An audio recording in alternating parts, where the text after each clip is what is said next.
Order, and welcome to today's session of the Transport Select Committee. And today we're looking at electric vehicles. Before we get into our questions, could I first ask the panel just to introduce yourself, your name and your organisation, please. Mr. Huntingford first. Steve Huntingford, I'm editor of What Car magazine, whatcar.com. Thank you. Marc Palmer, Head of Strategy and Insights at Auto Trader. Thank you. We're very grateful to you both for giving us your time and opinions this morning. If I could, start off with a fairly general question, just to give us your assessment of the state of the EV market, both now and how you see it evolving over the next couple of years. Mr. Huntingford first. So, I mean, the cars are getting better all the time. The cars are actually very good, but the trouble is the interest isn't there at the moment among private buyers. That is the problem. Effectively, the cars are oversupplied at the moment. The cars have been ramping up as if people are going to buy them, and actually we've seen a drop-off in interest. So I would say that's more to do with, should we say, some perceptions, some of them true, but a lot of them not true around issues with the cars. Thank you. Mr. Palmer? Yeah, so at market level, progress has been increasing. We've seen a penetration of electric cars, of new car registrations grow to kind of 15 or 16% of total sales. As Steve says, that's been driven largely not by private buyers, that's been driven by the fleet sector. There's been a successful policy which is benefit in kind, salary sacrifice schemes which have been driving lots of registrations through the leasing sector and things like that. But principally, where we want to see more growth is among what we would call private or retail buyers. Quite limited interest, fewer than 1 in 10 registrations of that type are for an electric car. So that's where we really need to see adoption accelerate. In the case of the used market, which if you're unaware accounts for 7 of every 8 private transactions of cars, so the used market is where most people drive a used car in the UK. There has been an increase in interest in electric cars that has begun to stabilise, and we're concerned about the amount of supply that's about to come into that market and what that means for it structurally. Thank you. And the purpose of our session today is to help shine a light into some of these issues, particularly the perception ones, to assess whether they are well-founded or unfounded. But Steve, if I can just pick up on your point about there being this apprehension amongst people. How would you characterise those apprehensions? Where's the main problem? You are seeing a lot of negative stories about electric cars in the mainstream media. And as I say, some of those, there are some legitimate issues around that in terms of, for example, the ranges not being what they are advertised as, although that's more to do with inaccuracies in the testing rather than manufacturers making any false claims. But a lot of it is, say, for example, you read stories about, they're going to collapse car parks, they're going to destroy the roads. It's just not true. Remember there was that big car park fire at Luton Airport? Again, immediately the assumption was, it's electric cars, it's an electric car. Actually, it wasn't. So it's that sort of thing. But the story saying what it actually was much smaller, obviously, than the story saying the people guessing that it was electric cars. Marc? Yeah, just to add to that, we actually conducted a survey in the last month asking car buyers, consumers, whether they'd heard of these stories and, more importantly, whether they believed those stories. And just to bring some data to that, because Steve's absolutely right, most people have heard stories about electric cars catching fire. 43% of people we asked believe those stories, and there are a number of others around them costing more to insure, that there are long queues at public charging points and things like that. Broadly, people are hearing these things and many people are believing them. The strangest one is that heavy electric cars will cause car parks to collapse, and we found that 1 in 5 people believe that to be true. So the kind of the regular drumbeat of media negativity, mainstream media negativity, is filtering through to kind of people's general perceptions of electric cars, and that is not going to help adoption. Thank you. You mentioned one of the issues being the concern about the real range of vehicles in normal driving conditions as opposed to the stated range. And my colleague Greg wants to ask some colleagues on that point. Thank you, Chairman. Good morning, Steve and Marc.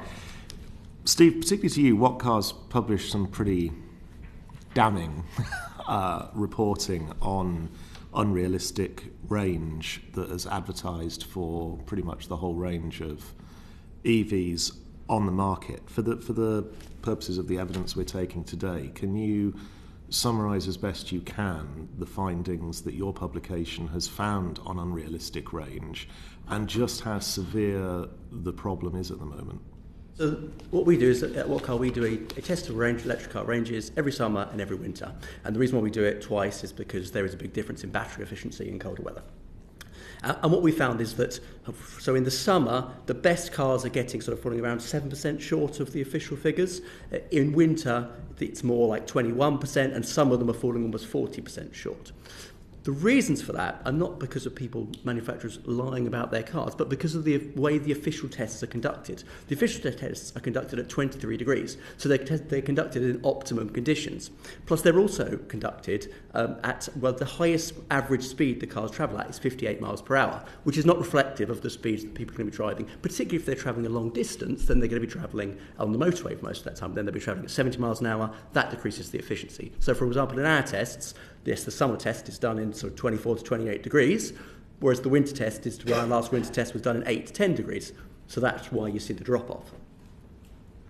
So in terms of the cars on the market at the moment, are there particularly egregious examples of overstated range from certain brands, or is this pretty universal? I think the important thing to get across here is, unfortunately, the brands are not overstating their range. They are publishing the figures they are legally obliged to publish. The problem is with the official test itself. And actually, although the cars are falling short of the ranges because of that, the average car buyer in the UK drives less than 200 miles a week. So it's not going to be a problem for them. And even if you're travelling a bit further than that, it's not such a problem. It's more the disappointment that comes with that. When you buy a car, you expect something, you're not getting what you expect. So what we think you should see is, one, you want testing more realistically, but you want also a winter figure. You want a worst case scenario as well as a best case scenario. So even in the worst conditions, even in winter, I'm going to get to where I need to go.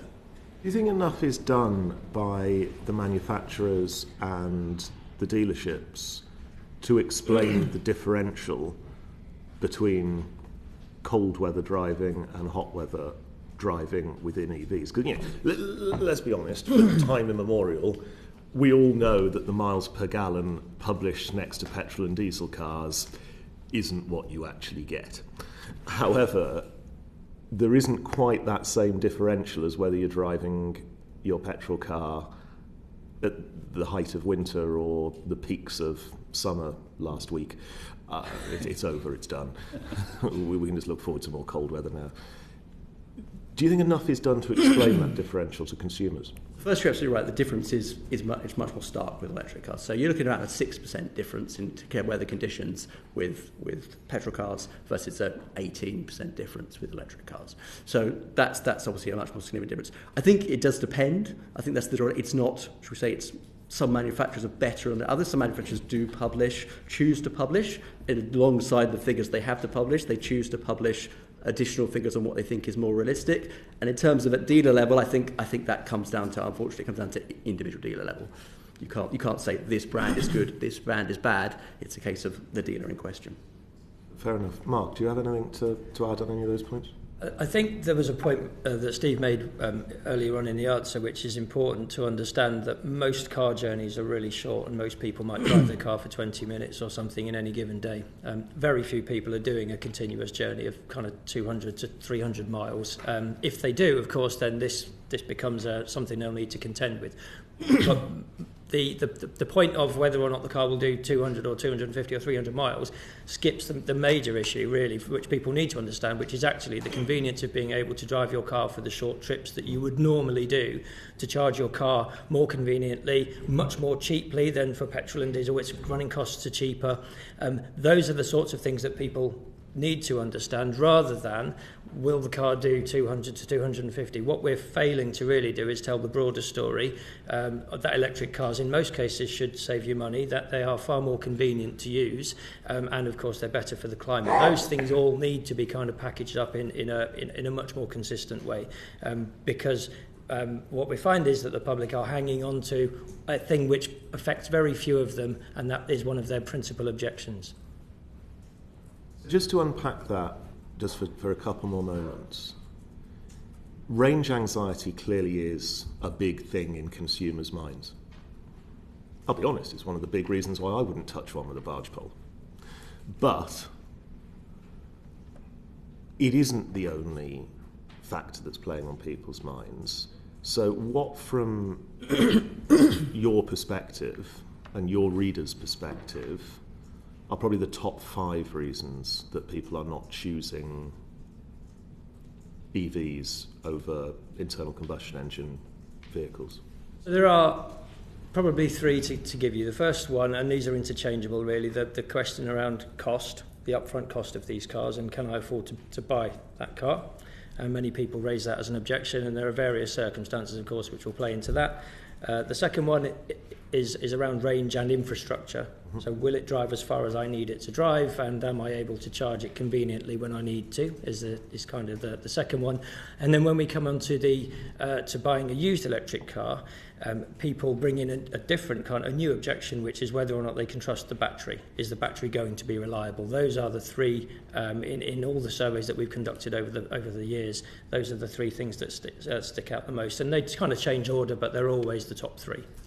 I think you see with costs too, with company cars where people are heavily incentivised to do it, even with all the negative media coverage, or even with the concerns, people go, actually, this car is going to make sense for me financially, so they do it anyway. With private buyers, there just isn't that incentive at the moment, unfortunately, so people are less keen to make the leap. What we do find, though, is actually when we survey people who actually own electric cars, more than 90% of them say, I'm going to buy another electric car next time. So once they've made that leap, they find actually that they can live with them in the majority of cases. But it's more persuading people to make that leap in the first place.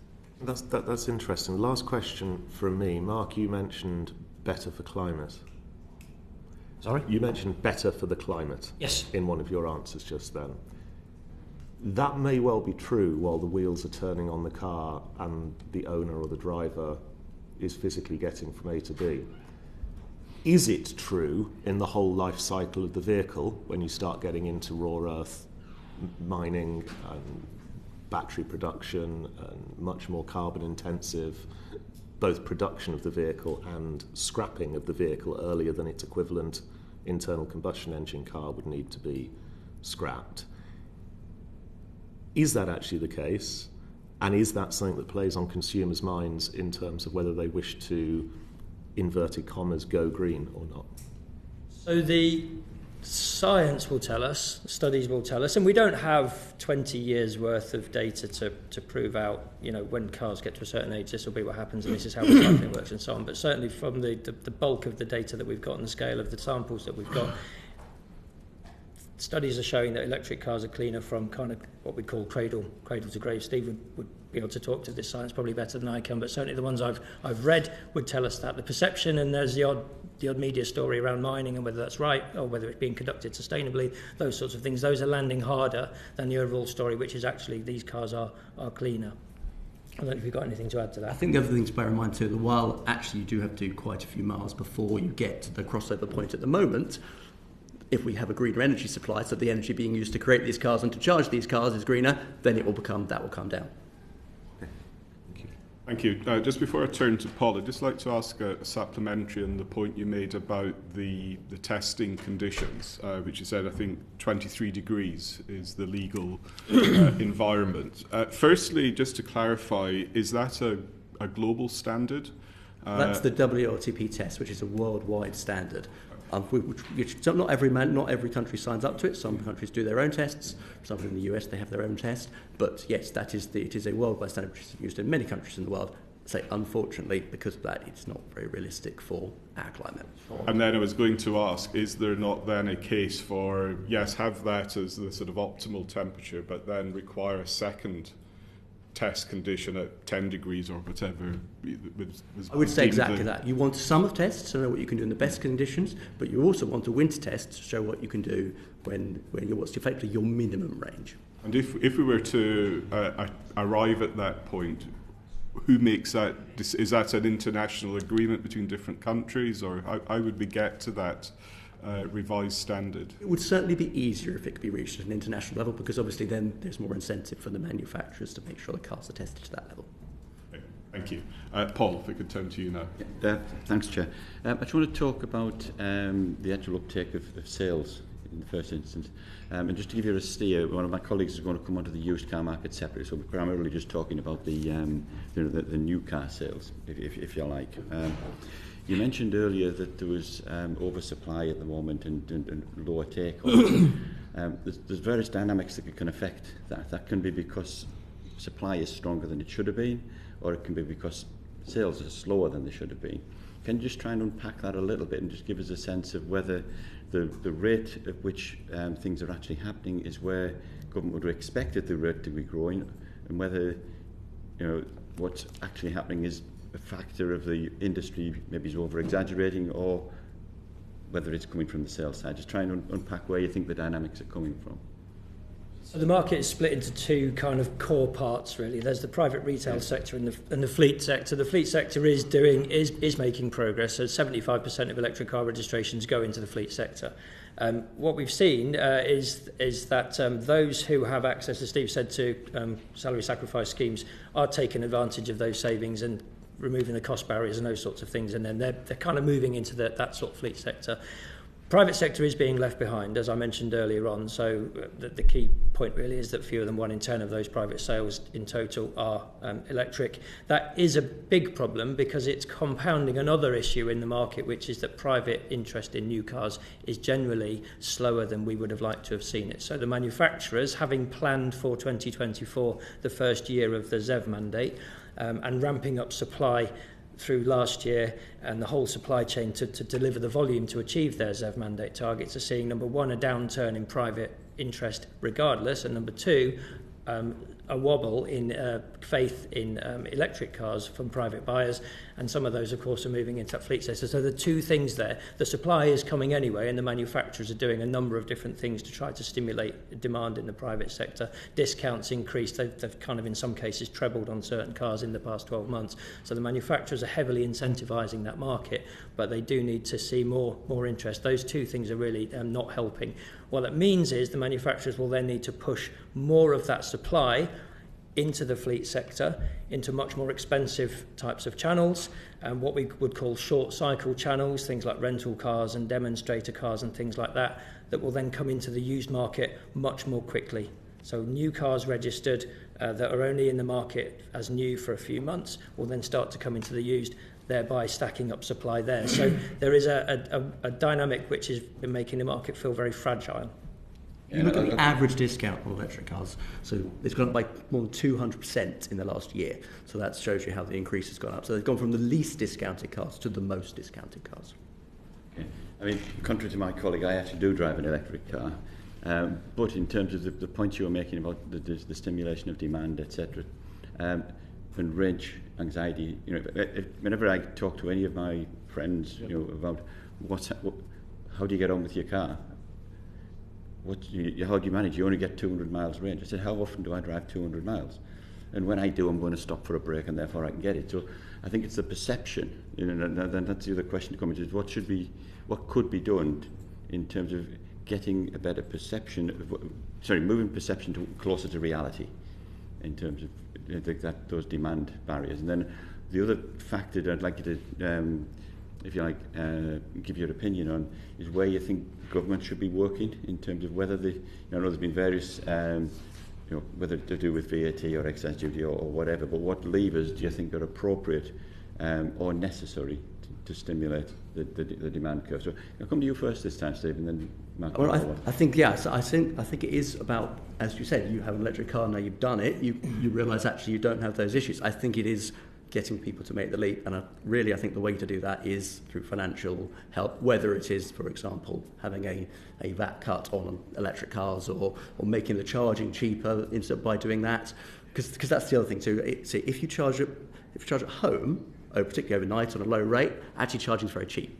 If you use the public network, particularly to fast charge, actually it's more expensive than filling a petrol car. And that is obviously a big problem. Now, it's not a big problem for the majority of people who can charge at home, but that's about 70% of the population in the UK. So if we're going to get to 100%, we've got to break that gap to get to the last 30% too, to find ways for them to make it cheaper to run an electric car, because they're never going to be able to charge at home. So how do you get around that? And I'd say at the moment the public charging infrastructure is, particularly on the fast charge, is too expensive. But even some slow chargers actually are crazy money these days. You can almost charge some of the chargers, like lamppost chargers in London. You pay almost as much as you would for a trickle charge overnight as you would getting the car charged up rapidly at a motorway service station. Anything to add, Marc? Cost is clearly the number one barrier. There are markets, established and mature car markets, which have made this transition with bigger geographies than the UK, people travelling further distances than they do in the UK. They've made it work, and they've made it work through financial incentives. So Norway has removed the cost barrier. Once you remove the cost barrier, everything kind of takes care of itself. We can see that in the salary sacrifice part of our market, and we've seen that in other markets with high penetration of electric cars like the Netherlands and Norway. So that would be the number one thing to tackle, and there are there are many different ways you can incentivise that. I know some of them are more difficult than others, things like VAT cuts and things like that, but certainly stimulus would be beneficial. The manufacturers are doing their bit on discounting, and I think there's more that can be done by the government. I think the second thing is around, as we mentioned and as Steve has alluded to just there, a communication strategy which starts to bring together all of the good reasons why you should consider an electric car switch, because to just talking about the product or just talking about range or just talking about running costs, those sorts of things are all quite disparate. But if they're pulled together, then consumers need to see a better picture of why making the switch is beneficial. And I think there needs to be more thought and more leadership probably from government and Department for Transport on leading a broader communication strategy from government and across the industry. Just in terms of people understanding the running cost of the vehicle, those of us that have grown up with petrol cars always knew that it was 30 miles to gallon or 50 miles to gallon or whatever, and you notice the difference. There isn't really a similar thing in the electric market, is there? You don't feel, I'm getting so much per anything. Miles per kilowatt hour is the closest we have. People don't understand that at the moment, you're right. But we are finding an interest in that. So what I would say is, because of, again, so the peak in electric car interest we saw was in June 2022. That's when actually it looked like a lot of people were ready to make that leap. We had more than half of the most popular reviews on our site were electric cars. You look at it now, there's one in the top 10. It's just how it's dropped off. But so if you're going to do that, you need to get the interest in it. So that's the problem. It's because people have lost that interest now. They're not even looking. So. Just to add to that, on Auto Trader, we saw exactly the same thing at the same time. So the summer of 2022. It correlated very, very closely to an increase in fuel prices. When people are having to pay 80, 90 or £100 at the pump, they started to look at alternatives, which were electric cars. Fuel prices have now stabilised, come down to 140, 150, and that interest has dropped off. So that shows you how sensitive people are to what they pay here and then over here. And interestingly, when you fill your car up, you know roughly how far you'll be able to drive, don't you? You fill it up, you spend some money, and you drive 400 miles. Now, if you charge your car and it costs you £3 or £5 or £6 or whatever, and you can drive, half that distance, that's a sum that people can very, very quickly and easily get used to. So the running cost is an important thing to talk about. But I think people are starting to come around to it. So if you look prior to June 2022, we never got asked any questions about efficiency. It was all about range. That was the only question people worried about. They didn't worry about range, about efficiency at all. And I think it's basically because that was before electricity prices started to go up significantly. So people thought, well, it's a no-brainer anyway, it's going to be cheaper. At that point, they did start taking an interest in this. So I think there's an education piece to do in terms of what a miles per kilowatt hour is, but there is the interest there now in that side of things in terms of what is this, how does it work? I know we're talking about the macro position in terms of overall demand, but from a manufacturer's point of view, if your car is going to give more efficiency than the other one, then those are your market differentiators in terms of what you can sell. And unless people understand them, there's no value to producing them. I'm just going to say one final point. We touched on a number of things just from the government incentive point of view, whether that's dropping the 10% VAT and equalising things there, whether it's about exercise duty or equalising the home and remote charging situations. Not in terms of cost, that's for the government to work out, if you like, but in terms of the actual impact that it would have on the market from a sales point of view or demand point of view, which do you think would, if you had to prioritise them, which would you prioritise? Financial incentives. Yeah. You would always prioritise something which is really simple, would be number one. And I don't know so that for the consumer. Yeah, I just wonder which one you think people would say, oh, that makes a difference to me. I would go with a straight, easy to understand grant. A grant on cars of a certain value and possibly over a certain age. Because the last thing I would talk about here on this question, if I can, is that there isn't, I don't think, I think what we need to do is make sure that there's an equality in electrification.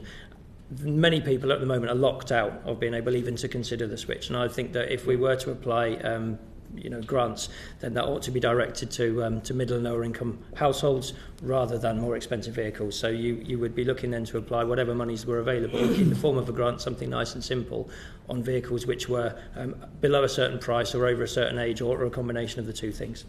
Second stage, but in essence, it's an incentive to get them to change in the first place, so that they will then appreciate enough they go and they're in the market. It gets past the worry sector, if you like. Yeah, it's that headline thing that brings the price down. I think that's the crucial thing that makes people make, oh, actually this is cheap, and actually this isn't much more expensive than buying a petrol car.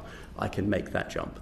I think that is crucial. But I think one, the price cap on terms of where you're going to have those electric cars can't be too low, because bear in mind, because electric car prices are higher, you're going to wipe out a large part of the market. If you set it to 40 grand, that's where we do with this, what we consider the expensive cars. Actually, that's not expensive for a car full stop these days, the way car prices have gone up, let alone an electric car. But I also think, while that's the first thing we do, we also need to think longer term about how we help those 30% of people who can't charge at home, how we make it cost efficient for them as well.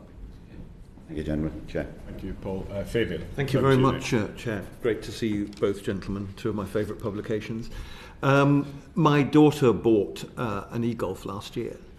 She works in London. We live in Leeds. She comes to see us from time to time. The biggest problem she encounters is charging. The point you made, Steve, about the cost comparison, that's why she went electric. That and the fact she wasn't having to pay congestion charge, and it was a lot cheaper to run the car. However, the difficulty comes charging outside the flat in London, where she's using the lamppost system, trickle charge. We obviously can't have our own home charger. In Leeds, we're in a terrace house, and we can't have a trickle charger or any sort of charger there.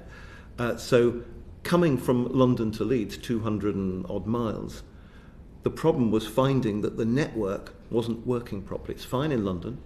You get to Leicester, the chargers aren't working at Leicester Forest East. You go off the motorway, you go into the city, half the ones on the map, on the grid, on the app aren't working, or there's queues so long that she was going to have to wait. In the end, it took another 5 hours to do a 3-hour trip to Leeds.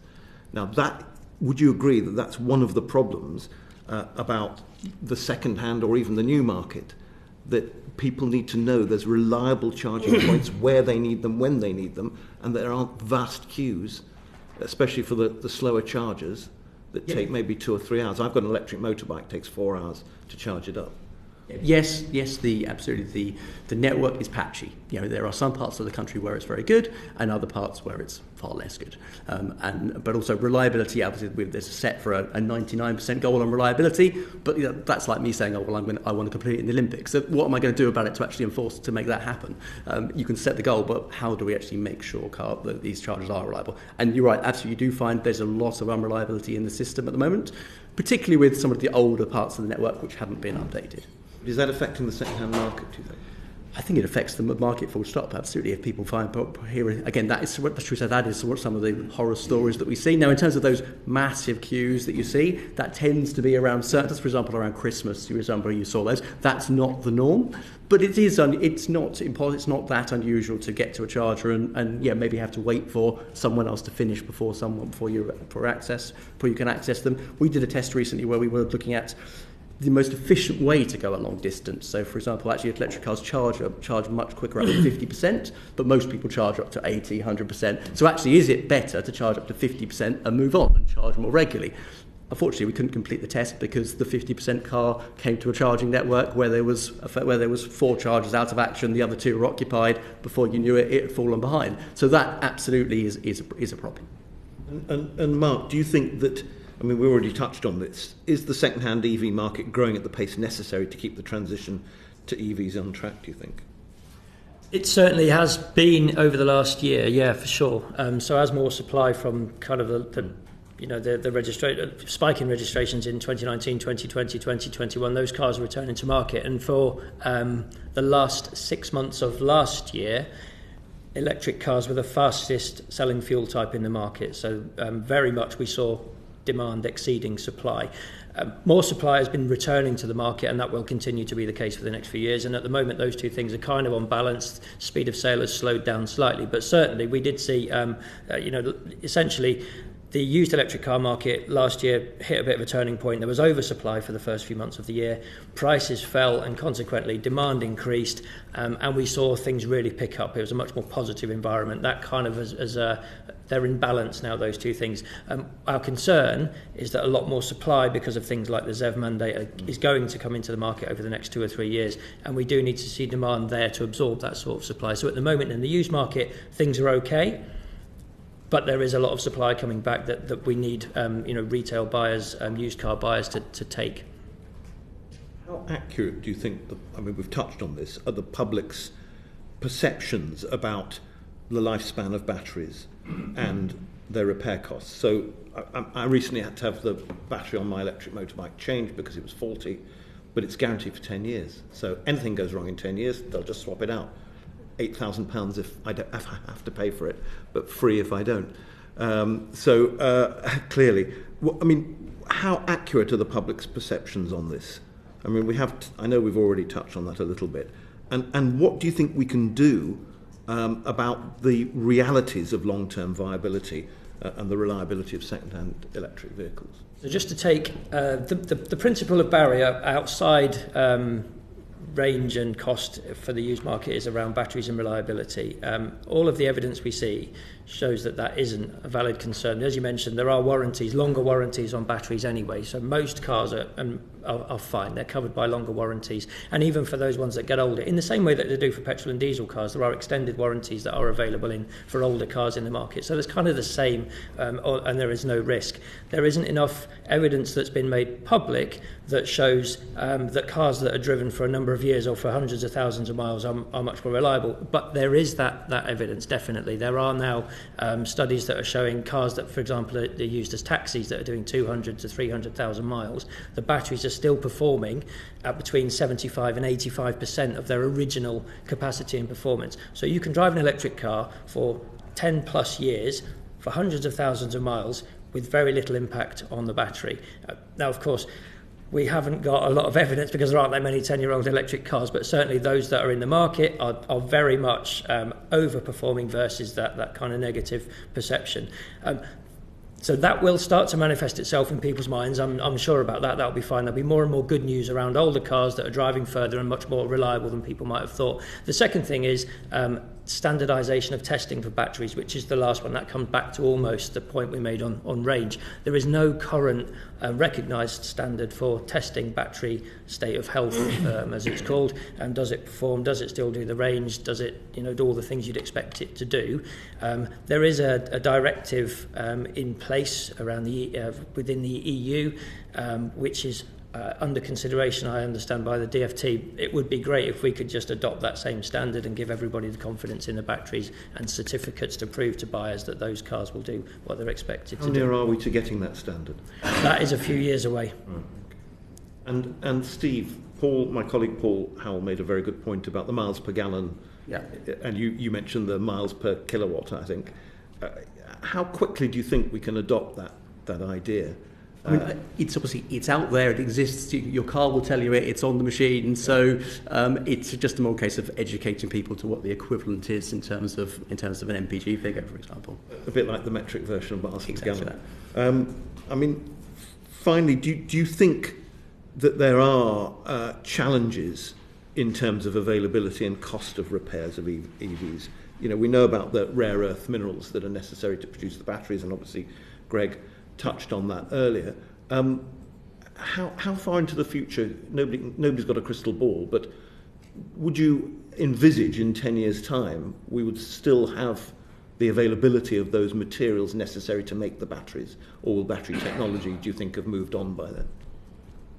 Any thoughts, Steve? We are already starting to see some manufacturers starting to remove those minerals, for example, from the batteries. So, for example, Tesla, BYD, they're starting to use that with their batteries already. So I think it is something where there should be enough supply, because it is something that the manufacturers are well aware that there is a limited life to, and that they are we're looking for alternatives. Crystal ball, Mark?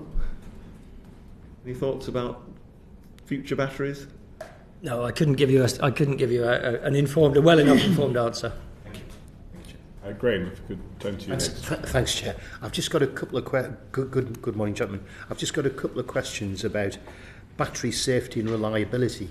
Now, some of the issues you've already touched on in response to earlier answers, but I wanted to ask you about the reports that there have been in the media, some of them quite sensational, about the safety of electric vehicles, particularly the high risk of fire.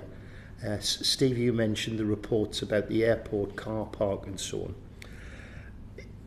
Is it a correct perception that EVs are less safe than traditional petrol and diesel vehicles? No. I'm asking you for your expert opinions, for the record.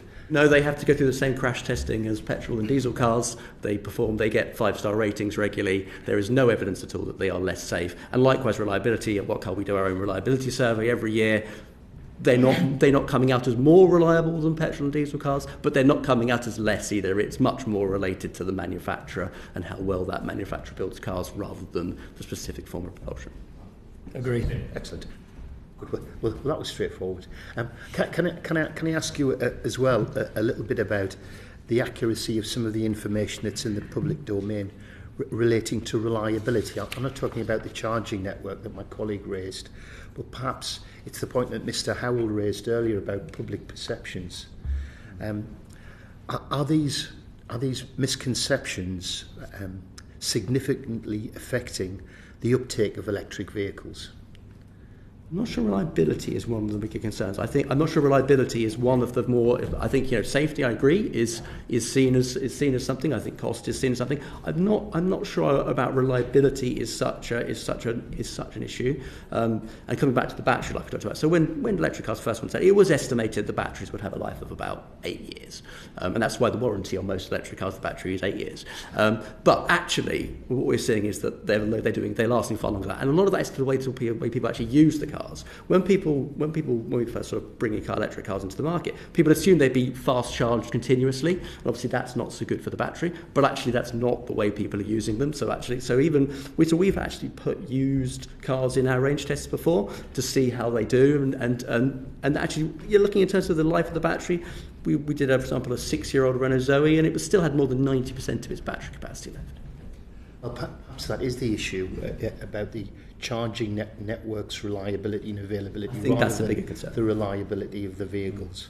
There are people who are better informed than me who have. I don't even have a traditional old-fashioned diesel or petrol car, but I'm more of a public transport man. But what can the manufacturers or government do to reassure the public about reliability and safety issues? In your opinions, in your expert opinions? That's manufacturers and government. From a safety perspective, there is independent European testing on it. There is the Euro NCAP safety standard, and those cars are tested, and they are proving their worth. And you can put those figures out. The manufacturers can publish those figures, can explain those figures. I think Euro NCAP is reasonably well known now. So to get a 5-star safety rating from them, that does mean something. In terms of reliability, as I say, I think. There it's more around, for me, that I think the bigger issue there in terms of convincing the public is reliability of the charging network. Yeah, very much. The manufacturers and the charging operators can come together in a much more consistent way, I think, to tell the story. So reliability, people's perceptions of reliability are whether or not the car will do the thing I need it to do. Now, there isn't a breakdown in the way that there might be on a petrol or diesel car. You're sitting by the side of a motorway potentially because you've run out of charge. And that's the thing that holds people back. They're worried about that. They don't really worry that their engine might blow up in their petrol car, but they're worried that their car is going to run out of charge. And that's why perceptions of reliability are under some, they're under some pressure, or people aren't sure about the reliability. What that really means is that, you know, when someone's researching an electric car online on a manufacturer's website, they need to know about charging. And when they're looking at charging, they need to know about the safety of the battery. Those things are never really told in the same way, and they need to come together so that people can be assured the car's good and it will do the things you need it to do, and there's charging all over the place. That's really helpful. Thanks, Chair. Jack. Thank you. Excuse me. Thank you, Chair. Excuse me. I just wanted to ask you firstly a bit more about the stability of the market, and we've seen obviously quite a decline in the values. I think it's 38% decline in values in 2023 of those cars that are 3 to 5 years old. Is this a significant concern, and what is the impact of that decline in values? Maybe Marc, if you want to go first. Yeah, so there are two things. One good, one less good, of course. A decline in the price of cars means that more consumers can afford them. The price drops by 38% or whatever it might be on an individual model basis, and that opens up those cars to more people, so there's more choice. That was driven largely, if they were very, very inflated, all kind of used car prices, they were after undersupply and things like that. So prices were going to come down on a market level, which they have. Electric cars have come down a bit quicker because there was oversupply. So one good thing is that means more people can afford them. The kind of concerning thing is that the future value forecast for electric cars, that comes under a bit of pressure, and that is really, really important because 90% of new cars in the UK are registered on finance, whether they be fleet or retail. And that finance is usually almost always based on a future value prediction for that car. If today's prices begin to fall and people start to think that future prices may fall further, then all that does is mean that there's more to finance in the new car purchase. So actually, if the used car market is under some pressure and prices are falling, future values also fall, that will mean that finance payments today will start to increase, making new cars less affordable. So there's good news. Used cars become more affordable, but we need to make sure they stay stable. Otherwise, new cars could become more expensive. Yeah. And Steve, in terms of internationally, we've obviously seen Tesla quite dramatically reduced their prices.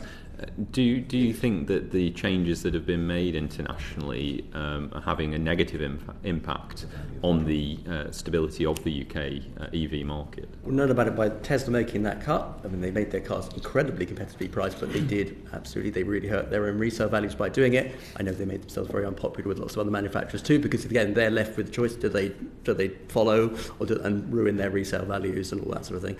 With resale values, obviously, because as Marc said, buying on finance, it's not so much a problem if you're already taken out your finance agreement, because obviously then you have a guaranteed future value, and we see the pressure there is on the manufacturer. But it is if you're coming into it, suddenly you're going to find out that you're going to have less of actually you're going to be paying more per month, because your car, effectively, the way the finance deals work is they work on, you pay for the predicted depreciation. So what the car's likely to be worth, you pay for the bit of the car that's you're going to lose its value. So if the car's going to be worth less, then inevitably you're going to pay more. Do you think there's anything, and maybe both of you might want to come in on this if you've got any thoughts, which the government could do to try and stabilise a bit more the market when it comes to things like values and price? Maybe Steve and then Marc. I think so. At the moment, it's because of that. The problem is that it's that shift, that lack of that drop in interest. So you're seeing fleet cars going up, so the market is still increasing, but private sales going down. And so you want a steadily growing market rather than these fluctuations. We had a big increase in interest, now in a drop in interest, and inevitably that means you end up with peaks and troughs in supply versus demand, whether it's in the new market versus the used market. Because if people are buying less new cars, then inevitably there's going to be less used ones as well when that time comes. About half of the used car market is priced under £15,000. That's where broadly most things happen. That's where the market kind of sits. But only 15% of used electric cars are in that price bracket.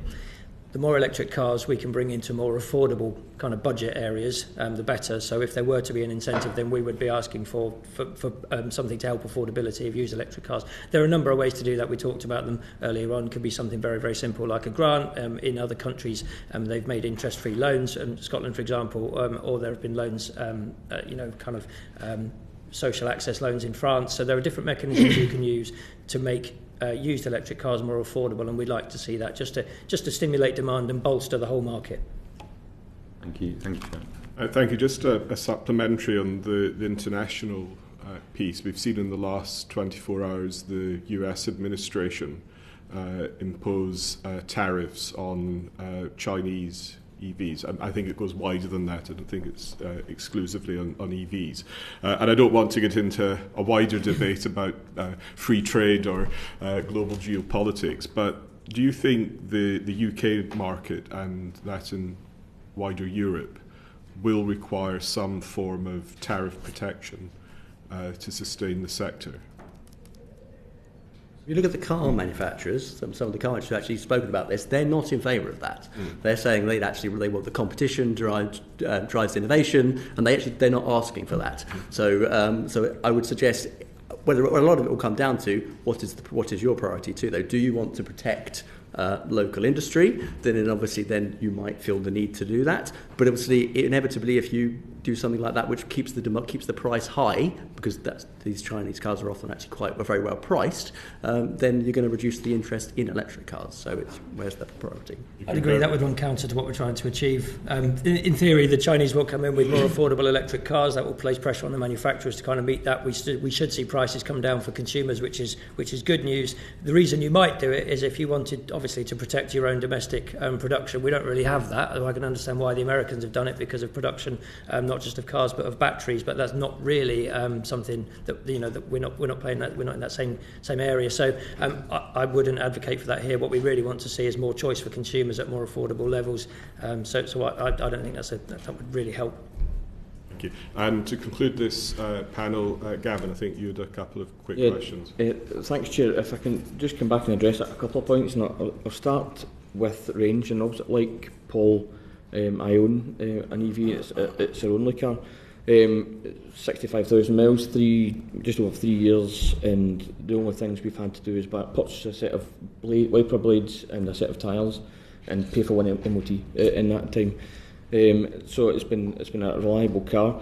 But range, if I turn on the car at the moment, the range at the moment is less than it was when I purchased it, when we bought the car. About 10% less after 65,000 miles. However, I think it would be fair to say I need to be careful how I word this, given we're on the public record and my wife may read this at some point, that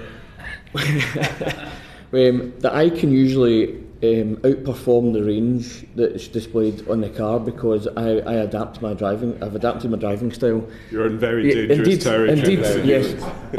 I adapt my driving style to an electric vehicle compared to a regular combustion vehicle, and when I occasionally have to hire one of those or what have you. Is there any way of getting over to the public that the range is... Depends how you drive the car as well, because obviously if you're using the generative braking more, etc., than perhaps others who use my car might, then you'll increase the range, etc. Is that something that we can get across to the public a little better than we currently do as well?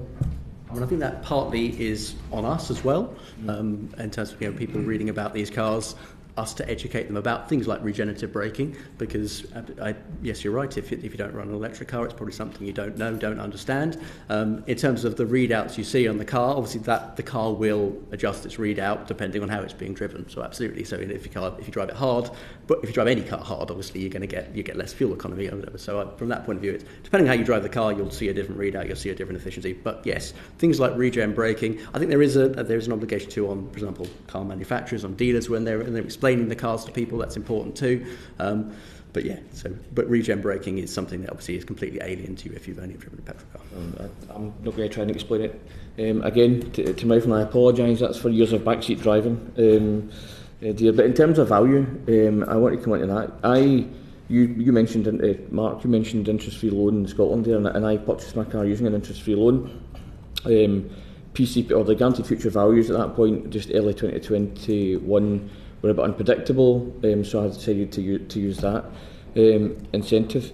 Obviously now that oversupply in the second-hand market exists at the moment, but so despite that loan being interest-free and it was a pre-registered car, that being that discount at the start being extremely large, quite frankly, it was a good deal.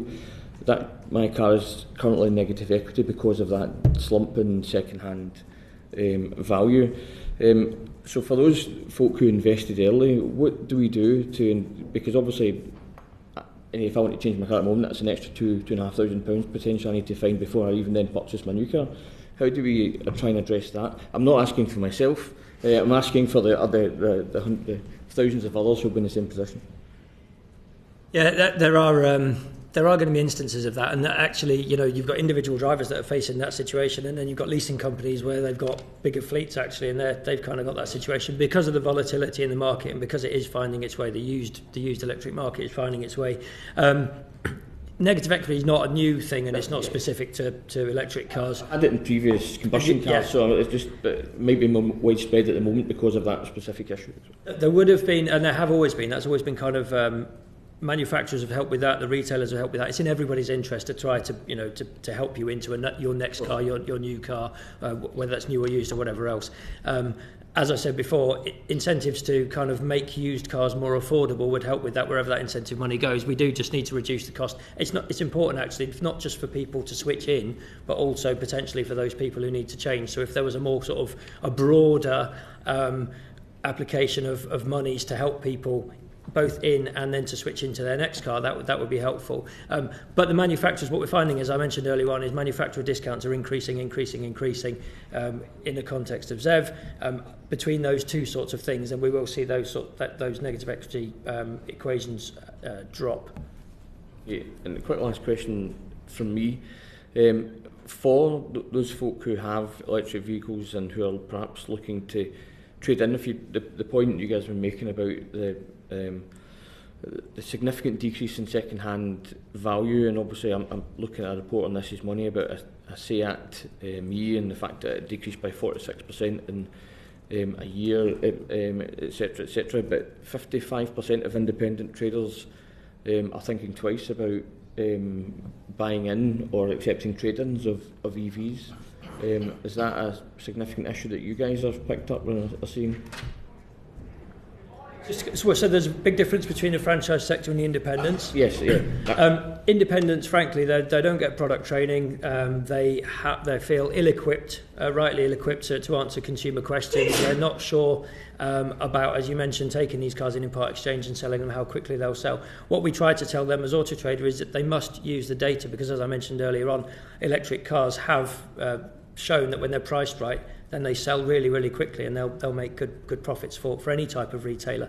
So, our advice to retailers, and we've got a big education program for both franchise and independent retailers, just to try to say to them, this is an emerging part of the market. You must do more analysis and more thinking than you would have done previously. Don't rely so much on gut instinct. It's not really the same as it used to be. But there's certainly loads of cases where there are successful retailers selling electric cars quickly and profitably. So it's not that electric cars can't be sold profitably or that they're a risk on your forecourt. You just need to do a bit more maths.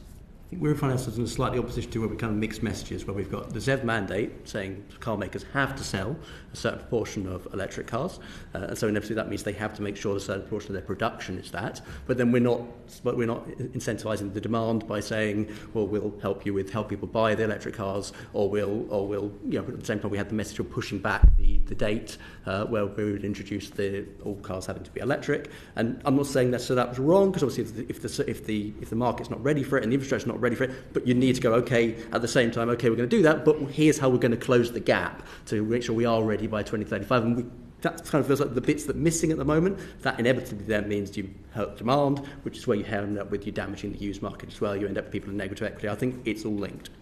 I think we know why the infrastructure might not be ready, but that's a slightly different matter. But sure. Thank you. That brings this panel to a conclusion. Can I thank you both again for your time and evidence this morning? It's been very helpful to our deliberations. I'll propose a very short adjournment of the session to allow the panel to change. Order. Thank you. The proceeding is currently suspended.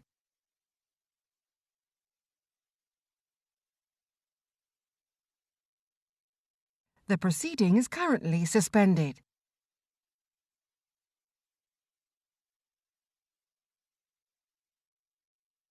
The proceeding is currently suspended.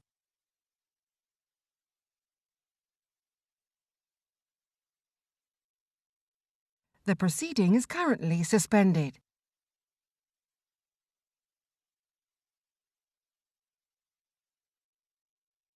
The proceeding is currently suspended.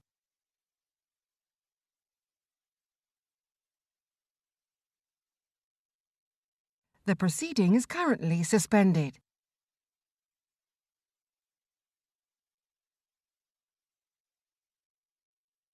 The proceeding is currently suspended.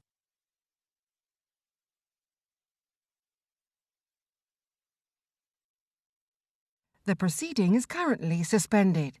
Second panel in our session today on electric vehicles. Again, for the purposes of our records, can I invite each of the witnesses just to state your name and position, please. Start with Mr. Keaney. Gerry Keaney, Chief Executive of the Vehicle Rental and Leasing Association. Thank you. Good morning. Stephen Latham, General Manager of the NFDA, which is the National Franchise Dealers Association. We're a trade association with members. All our members are main dealers who sell and service new and used cars and commercials. Around 85% of the dealers in the UK are our members. Companies such as Sytner, Arnold Clark, Lookers and Brian Carey Trucks and people like that. Most of my time is spent dealing with policy and operational issues. Thank you. Quentin Willson, motoring journalist, long-term EV driver and founder of the campaign group FairCharge. Thank you. David Wong, Head of Technology and Innovation at the Society of Motor Manufacturers and Traders, SMMT. Thank you, and we're very grateful to all of you for giving us your time this morning. If I could start by asking about the government's phase-out dates for the sale of new ICE vehicles. Do you think they're realistic and achievable? And if not, what needs to be done? So, way down my left to right. Yeah, I think the phase-out dates are sufficiently far in advance today that, yes, we can say they are achievable. I think the real issue is not necessarily the phase-out date and moving towards them. It's what do we do in the current market this year, next year, and the year after, where I think from our members, we are 1,000 companies in our membership. Our members run 4 million vehicles. And we see all of the opportunities and are working on all of the opportunities that go with the transition to electric vehicles. In the same way, we see all of the challenges today. And if that's from a rental company perspective, from a leasing company perspective, from a company like Motability that specialises in selling adapted vehicles. So we see a lot of challenges in the market as we're looking in 2024, 25 and 26, which need to be addressed if we're going to get onto a trajectory which will make the achievement of the longer term objectives achievable. And we look forward to talking about some of those issues this morning.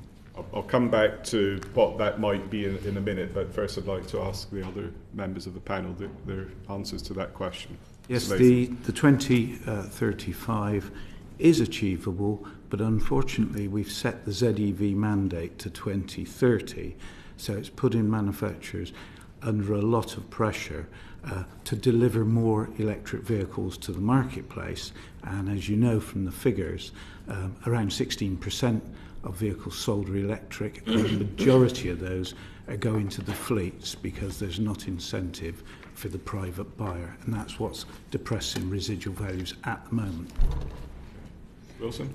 I think it is achievable, and it's being held back and will be continually held back by myths, misinformation and disinformation, and we'll cover these subjects, I'm sure, in more detail as we go on. Consumers need to have confidence in electric cars. They need to want to buy them, because if they don't, manufacturers won't sell them, and there is this self-destructive, fulfilling circle where we don't get consumer interest to drive the market forward. As a campaign group, we counted one tabloid newspaper that had 160 continuous anti-EV stories without a break, and we see this also in the broadsheets. So in terms of the technology, the cars work. We have over 1 million electric, battery-only cars and plug-in cars on our roads, and people have happily folded them into their lives, and you see them strobing up and down the motorways. London is now full of them. So long term, their viability as a technology is not in question. What is in question is how we manage consumer sentiment and awareness of the advantages and negatives of electric cars. But I believe that by 2035, if we enact the right policies and the right information for consumers, it will be achievable. Thank you. Mr. Wong? I would concur with my fellow witnesses. 2035 is sufficiently long time away. We think that it's definitely achievable. And bearing in mind that all major car manufacturers have already announced their commitment to actually going electric, and quite a lot of them in Europe, that includes the UK, it is before 2030, or by 2030, their product portfolios would be electric. So there is already commitment from the industry side. So 2035 shouldn't be a problem. But the more important question is how we get there between now and 2035. And what is actually the glide path towards getting there, and whether that would be a successful transition. And of course, the government's glide path is the zero-emission vehicle mandate, or the vehicle emission trading scheme. In the context of the current softening of the market, that may be a bit of a challenge in terms of the multiple steps towards getting there. And we certainly hope that these challenges could be overcome. And I think it's in everybody's interest to ensure that transition is a successful one. Thank you. And that neatly leads on to my next question about the ZEV mandate.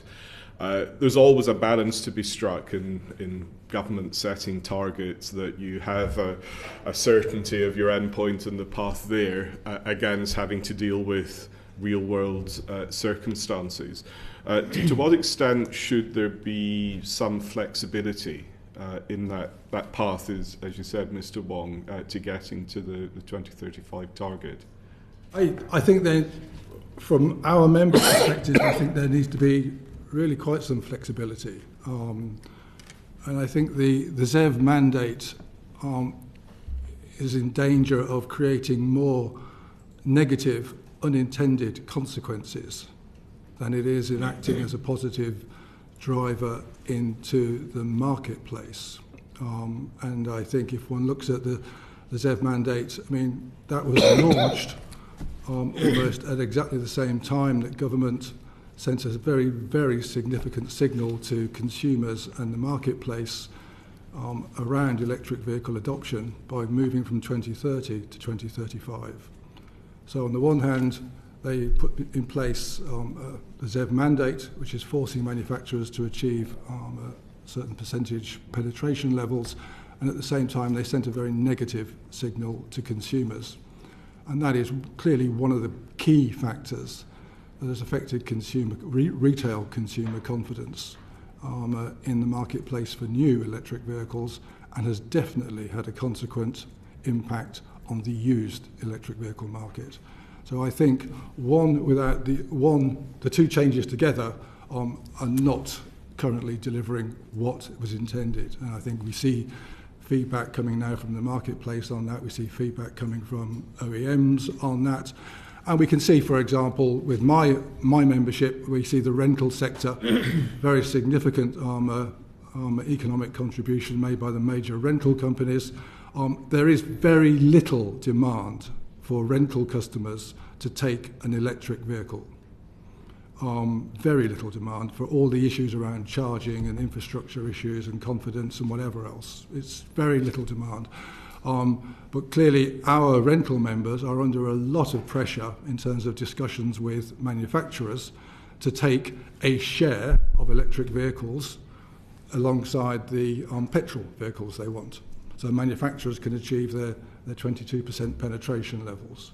And that's pushing electric vehicles into a segment of the marketplace where there is no demand for them, which is negative overall and will certainly create a disorderly marketplace. So I think really the implications of the current ZEV mandate in isolation, operating as it currently is now creating a significant amount of negative unintended consequences on the marketplace.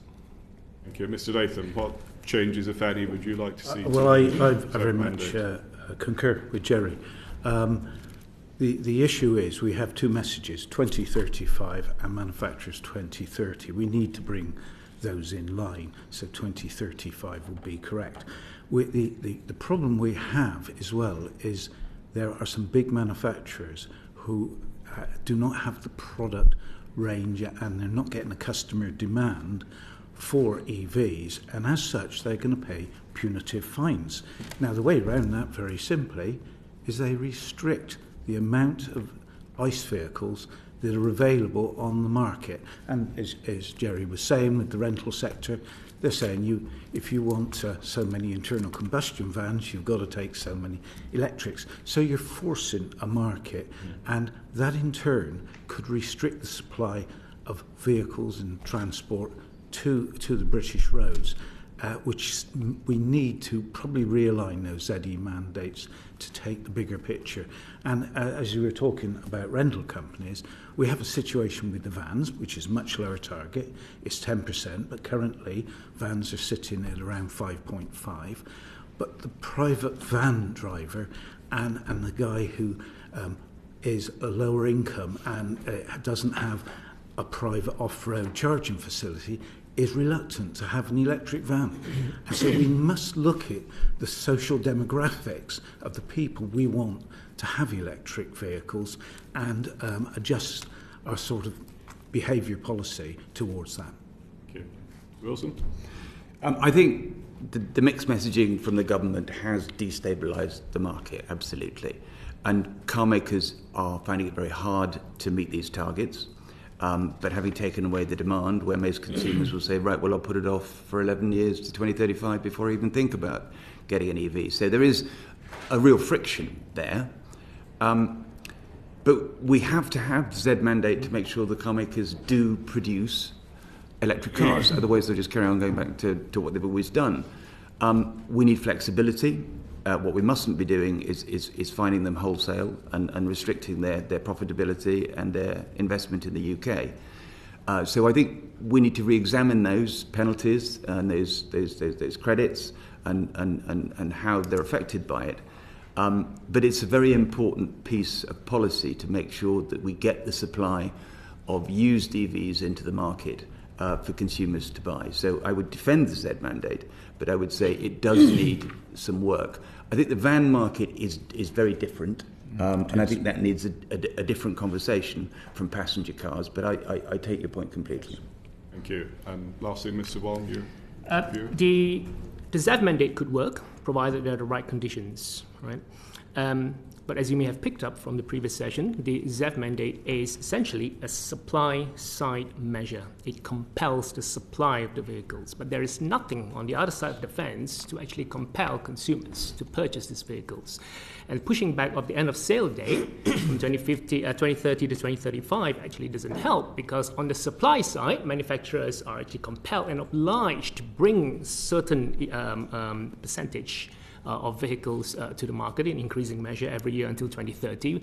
But on the demand side, the message that's being sent to consumers, unfortunately, is that they've got a 5-year stay of execution, so to speak, and they can delay their purchase for another 5 years, all the way until 2035. So that misalignment between the supply and the demand side actually doesn't help. But from the industry perspective, vehicle manufacturers will comply with all regulations that's set before them, including the ZEV mandate, because industry will do its utmost. And if you look at what's out there in the market today, there are nearly 200 models of plug-in vehicles. About at the last count, 101 battery electric vehicles and 95 plug-in hybrids. And cast your mind back to 2018, there were only 21 BEV models available. So we've made such great progress. But it's not solely within the gift of the industry to actually ensure that this transition works, because we're all in it together and all stakeholders must play a part, including government, particularly in this challenging environment. I mean, we look at that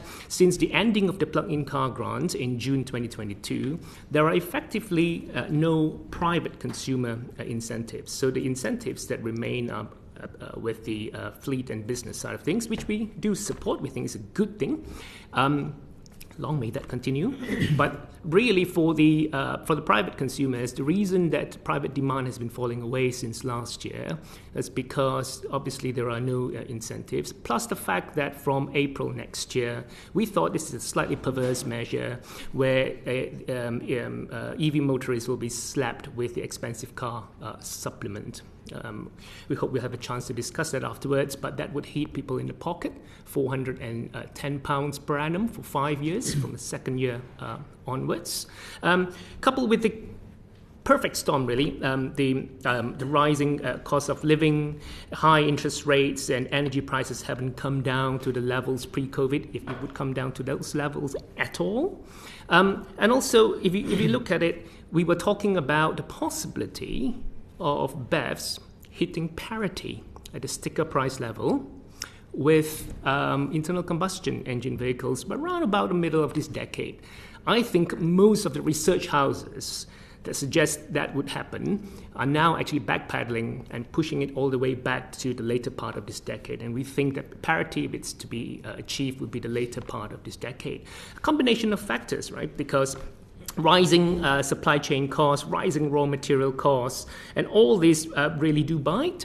And that means that parity will definitely not be achieved by the middle of this decade. And last but not least, as Quentin mentioned just now, the market really hasn't been helped by the misinformation in certain sections of the press. It's really put off some of the consumers that were looking intently at buying an electric vehicle.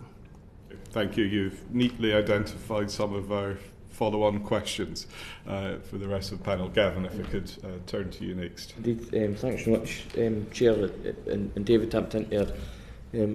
A couple of questions I am about to ask. In terms of the sales of EVs, and obviously we've heard about the used sector, we've also heard about the fleet versus private, perhaps been a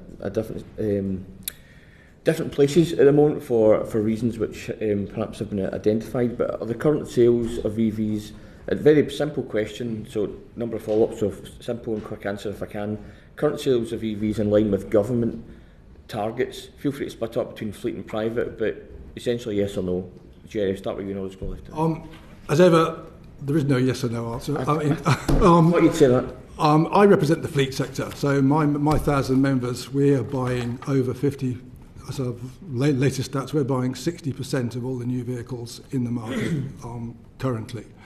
We are absolute passionate and committed to net zero targets, and we have completely bought into the electrification of vehicles. And you're seeing, I think there's a lot to learn from the fleet sector. So to answer your question, the fleet sector is absolutely on track, and we are absolutely committed to delivering the volumes, and we're on track today in terms of the commitment our members are making in terms of buying electric vehicles. I mean, if you look at the company car fleets that our members run today, over 40% of those are electric vehicles to BEVs today. Yeah. Plus then there are hybrids. So we're absolutely on track and committed to delivering on the volumes despite any of the issues that are going on. But then I think you have to look at the fleet sector and say, why is that happening? And I think one of the key reasons it's happening is the continuity, the predictability and the stability of the programs that are in place through benefit-in-kind taxation and through salary sacrifice, and the commitment to those programs to maintain them over a period of time and giving us confidence not just for this year but for 4 years hence, for example, in the car market.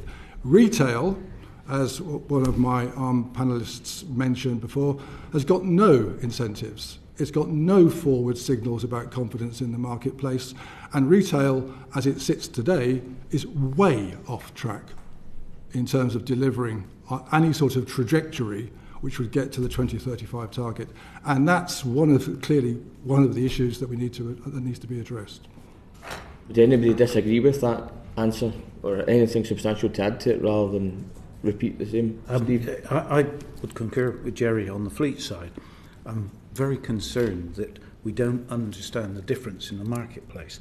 Fleet people have a set agreement with what they're doing with the vehicles and so on. The private customer has to buy a vehicle. He doesn't know whether today's technology will be outdated. You know, the range of the vehicle that he buys today will be greatly increased in 3 years' time. He doesn't know how long he's going to keep it. He doesn't know the depreciation. That, amongst all the other things, and he's no incentive to do it. So that's suppressing the retail market terribly. We're definitely going to come on to that. David, you've put your pen up. I'll give you a direct answer to your question, because you were asking whether the current market meets the government's trajectory. So by that, I interpret it to be basically the 22% for cars and 10% for van this year, as per the vehicle emission trading scheme. So the simple answer based on the figures currently is that no, we're below that trajectory. Full year 2023, BEV market share was 16.5%. It was 16.6% the year before, so a bit flat. And in the first 4 months of this year, so year to date, for cars, it's 15.7%, and for vans, it's 4.9%. Which is why we've had to revise our outlook for this year downwards, not for the first time, a few times already. And this year, basically our members feel that the market will be, in terms of battery electric cars, 19.8%, and battery electric vans, 8.3%. So it's below the 22% for cars and 10% for vans. However, it's not all doom and gloom. There are some positives. We, in the first quarter of this year, have registered the highest number of battery electric vehicles in the whole of Europe, beating even the likes of France and Germany. Well, very good. Well, in terms of incentive and disincentive, you identified obviously the expensive car supplement in your last answer, but I'll come to Quentin first. So clearly it's been referenced in the first session, this one, in terms of incentives. We have incentives for the fleet market and for the business buyer. Clearly, there are no incentives left for the private buyer. So I presume that you would prefer there to be incentives in place. Clearly, as has been referenced before, we had interest-free loans in Scotland. We had supplementary at-home charging grants. We had free public charging for a long time until electricity prices made it impossible. But you can see there's a range of incentives across Europe and the world for the private buyer. What would you like to see brought in? And also, if I can wrap up the disincentive element that David brought up in terms of the expensive car supplement, would you like to see that exemption extended, or if it is reintroduced, would you see the EV value or BEV value much higher? So deal with the incentive and disincentive if you can, Quentin, and I'll come to David and then back to you guys. I think there's a lot of levers we can pull in terms of policy. The expensive car supplement does need reworking, and we need to revisit why EVs have to pay road tax, and their contribution to the Treasury isn't that huge in absolute terms. And I think we need to look at giving consumers a reason to buy these cars. We need to make sure that they're aware of the total cost of ownership, which is significantly less than combustion cars. We should be looking at inexpensive incentives like free parking, as they've done in Norway, use of bus lanes, things like this, stuff you can't buy. But it's the misinformation which is really putting people off, who aren't even considering buying an electric car. They're not even inquiring about price because they read this torrent of stuff from right-wing and vested interests. I see you nodding there, Fabian. So that would be a really important policy lever that we need to do. DFT, we've been talking to them about myth busting. We've published this book, the little book of EV myths, to make sure that consumers are made aware that these cars are reliable, they don't catch fire, the batteries don't fail, they work, people are driving them happily. So I would want not to look at necessarily financial incentives, although we could look at, as you've been promoting, David, cutting the VAT on new EVs, and then looking at the EV on the VAT on second-hand EVs as well. And if you can reduce those costs for consumers, because quite rightly, as the panel says, there is no incentive, financial incentive, for them to change their behaviour, and they will not change their behaviour. And we need to recognise this for environmental reasons. They will only change their behaviours for fiscal reasons. In terms of, you said lifetime, but obviously charging, there's still a massive disconnect between that home charging and the public charging. cost. Is that something that we need to address as part of that as well? Because you obviously said perhaps not looking at financial as such, but is that's something we need to fix as well, I would have thought? Yeah, I mean, this is a ridiculous situation where on some public charges you are paying more to charge your car than you would to fill it up with diesel or petrol. How have we got to that stage? 30% or over 30%, as we know, don't have driveways, so we need to understand that these people have to charge their cars on public charges between 44p and the most expensive is what, 80p.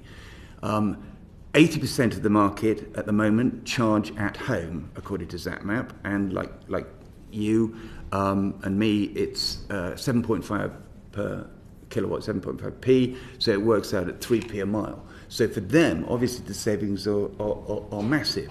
But we need to, and it means reform of the electricity market, it means helping CPOs, charge point operators, reduce their costs. I was talking about the other day, who pays £740 a day in standing charges before anybody even plugs in. So all that reform on electricity pricing needs to be done, and Ofgem really needs to become much more kind of vocal on how we lower the cost of electricity for charging electric cars, because it's far, far, far too high.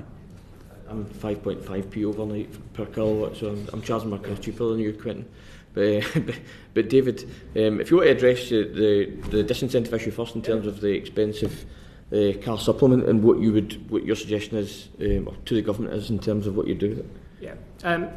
So as we all accept, the future is EVs, but we need the future to be sooner, to give a chance for the transition to be really successful, and so to front load some of the carbon savings, right? To ensure that we make the most of our opportunity and to ensure that the future is sooner, we are proposing basically 3 fiscal measures. So the first one is actually, as Quentin mentioned just now, halving VAT on battery electric vehicles, not forever, but just for 3 years.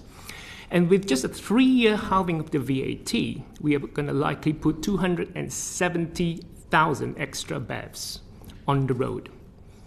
And carbon savings during those 3 years, as a result of the additional 270,000 BEVs, will be 750,000 tonnes. And will cost the Treasury only about £1,200. And that's less than the last tranche of the plug-in car grant before it was cut. And that was £1,500, by the way.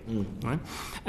But this would incentivize people to buy electric vehicles. And the second fiscal measure is actually the expensive car supplement. Because it's at £40,000, at the moment, it catches more than half of all the battery electric vehicles on the market. And bearing in mind, BEVs aren't necessarily toys of the affluent. They are the reliable runaround that people need every single day to get them from A to B for their mobility needs. Right?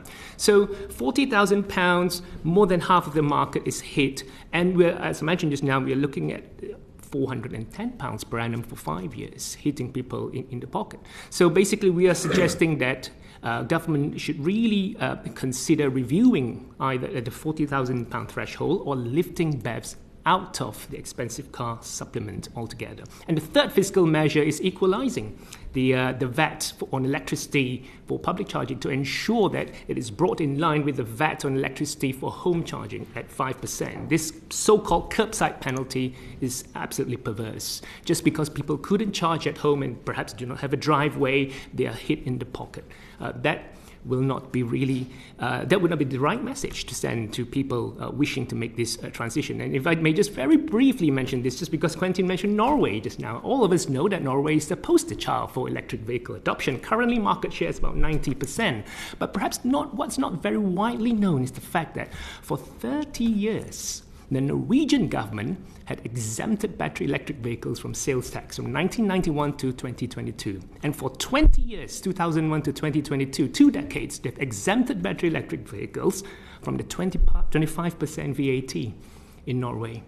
And that's why they hit about 80% market share in 2022. And only then they had partially reintroduced those fiscal measures. So the Norwegian government decided to put money where their ambition was.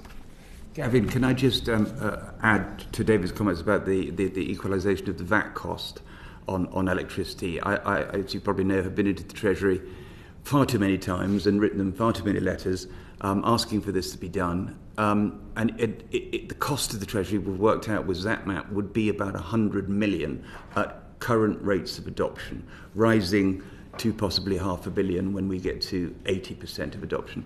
That is really a raindrop echoing in an ocean compared to the 5 billion Treasury has spent supporting the 5p cut on fuel duty. So it's a great lever to equalise the cost and help people who can't charge at home to pay less. It's not going to be a huge lever, but it is very important, and it sends the right signal that Treasury is behind this. And when I talk to Treasury, and I'm in a room and I say, how many people here drive electric cars? No hands go up. How many people have been in an electric car? No hands go up. So I really do think, and let's say this is a matter of record, that Treasury really needs to understand the technology, understands the constraints, the advantages, the disadvantages of charging at home versus on a public charger. Can I come in? Forgive me, but I need to move on to other topics in a moment, but very quick point. Okay, our members were somewhat concerned at the end of last year at the lack of demand, so we set up a YouGov survey, and 42% of people who all had driving licence said that they would not buy an electric car. And the two biggest reasons, 62% said electric cars are far too expensive, and the next 57% said no confidence in the charging facilities. This comes back to the fact we've got to reduce the price of the cars. The easy way and fairest way is VAT, because that brings the actual price down. That can't be manipulated by manufacturer's list price. It is a 10% cut on everything, and that may actually make it easier for the supplement as well, because it will bring more cars into that area. Thank you. Thanks, Kevin. Fabian. Thank you very much, Chair. Earlier in my career, 25 years ago, I did a lot of work on LPG fuels and hydrogen fuel cell vehicles. And I wondered whether, perhaps not all of you, but one or two of you could make a comment on sustainable and synthetic fuels as a complement or indeed an alternative to EVs. I never understood why hydrogen fuel cell wasn't adopted in favour, instead of the battery technology. Okay, Fabian. The hydrogen thing, so many people come and say, I'm waiting for a hydrogen car. Sorry, forgive me for interrupting you. I don't mean hydrogen fuel powered, I mean fuel cell. So it's an electric vehicle powered by hydrogen. Exactly, yeah. Sorry, I just needed to make that distinction because... But most experts, and correct me if I'm here wrong, David, will say that for passenger cars this isn't really viable because of cost and the fact that making green hydrogen at scale, it takes 5 times more electricity than it would to charge an electric car. So lifetime emissions of a hydrogen car are 70% more than an EV. And we have the Toyota Mirai here in the UK, and I looked on the BVRLA website, and there's, I think, 78 of them have been sold. In California, Shell have pulled out of hydrogen, and in San Francisco, we have 11 hydrogen stations here in the UK. So delivering an infrastructure for hydrogen is going to be massively more difficult, complicated, and expensive than an electric infrastructure because of high pressure, low temperatures. So in terms of consumer cost, a transport environment worked out that with a hydrogen car it would cost about £200 to £300 just to fill your tank. So getting it to scale and getting it cheap enough to compete with petrol and diesel and be green is an enormous challenge. It has a role in maritime and heavy goods possibly, but for passenger cars most experts say no. What about sustainable or alternative fuels that are renewable? Synthetic fuels give you a 58% improvement in carbon emissions. But again, I mean, Porsche's done this in Chile. They've built a huge factory. We have a few sustainable fuel manufacturers here in the UK. But you're still burning stuff. You're still producing hydrocarbons. So it is a parallel technology that we need to look at, and for older cars, and it would help decarbonise by 50% the general fleet without people having to buy electric cars. So we mustn't ignore it. But again, if you look at emissions and life cycle, it's nowhere near as promising as EVs. And the cost again, at scale, it's going to be really, really difficult to get down competitive levels. Again, Carbon Brief worked it out to be sort of, at current rates, £300 to £400 to fill your tank with synthetic fuels. Thank you, Quentin. Can I just direct my next question maybe to Gerry or Stephen? Do you think that the second-hand electric vehicle market is growing at the pace necessary to keep the transition to electric vehicles on track? I asked this to the previous panel. Gerry? Yeah, if I kick on, today, absolutely not. Absolutely not. I think the used electric vehicle market today is very, very slow. It's very turbulent. That's reflected in the market. It's reflected in some of the data or the comments you got earlier on. I mean, residual values on electric vehicles declined last year by about 36%. I mean, that's a really good indication of a market that is fundamentally unstable. When you've got this peaks and troughs of vehicles entering the market, flushing through the market. But that stability has longer term implications in terms of how you set residual values on future contracts and where it goes. And I think part of the issue on used vehicles, I mean, to the retail consumer, who is the used vehicle market, and if I would just say right at the start, if it's not apparently obvious, without a strong used car market for electric vehicles, there will not be a strong retail market for new electric vehicles. The two are absolutely interconnected. And so I don't think the market is there today to support the ambition we have, and it needs support. It needs incentives. We need to learn from what's working in the market and what is not available in the marketplace. And I think that is absolutely clear. And I think a large part of that, I would completely agree with colleagues, is we need a really good, coordinated, involving government communication programme around this technology to reassure retail consumers, both new and new, as to the stability, the strength, the rationale why we're making this technology change. And we have not had that. There's lots of individual initiatives, lots of individual OEM initiatives, and it needs to be government-sponsored, it needs to be consistent, and I think all stakeholders need to get behind it and support it, because with that sort of strength of communication, we can send a very positive signal to UK consumer, along with other things, about where this transition that we're making is going.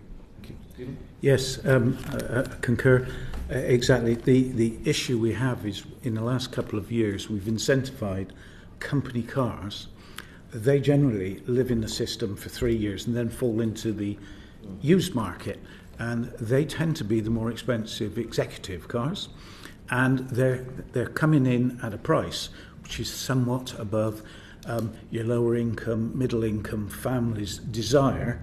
So consequently, they're staying there. They're not selling, which is creating further depreciation, which is undermining the residuals and the price you can lease them at the front end. So we need to stimulate that market, and that probably means we need to reduce the new car price and put some stimulus to the used car buyer plus the new car private buyer, because at the moment there are cars which are parked on airports which have been released from their fleet contract, but the owners of it, to retain residual values, are holding on to those vehicles before they release them into the market, because massive oversupply will just bring all the residuals down further, undermining the residual values of these vehicles. That comes back to the point that David made about VAT and tax incentives. Can I just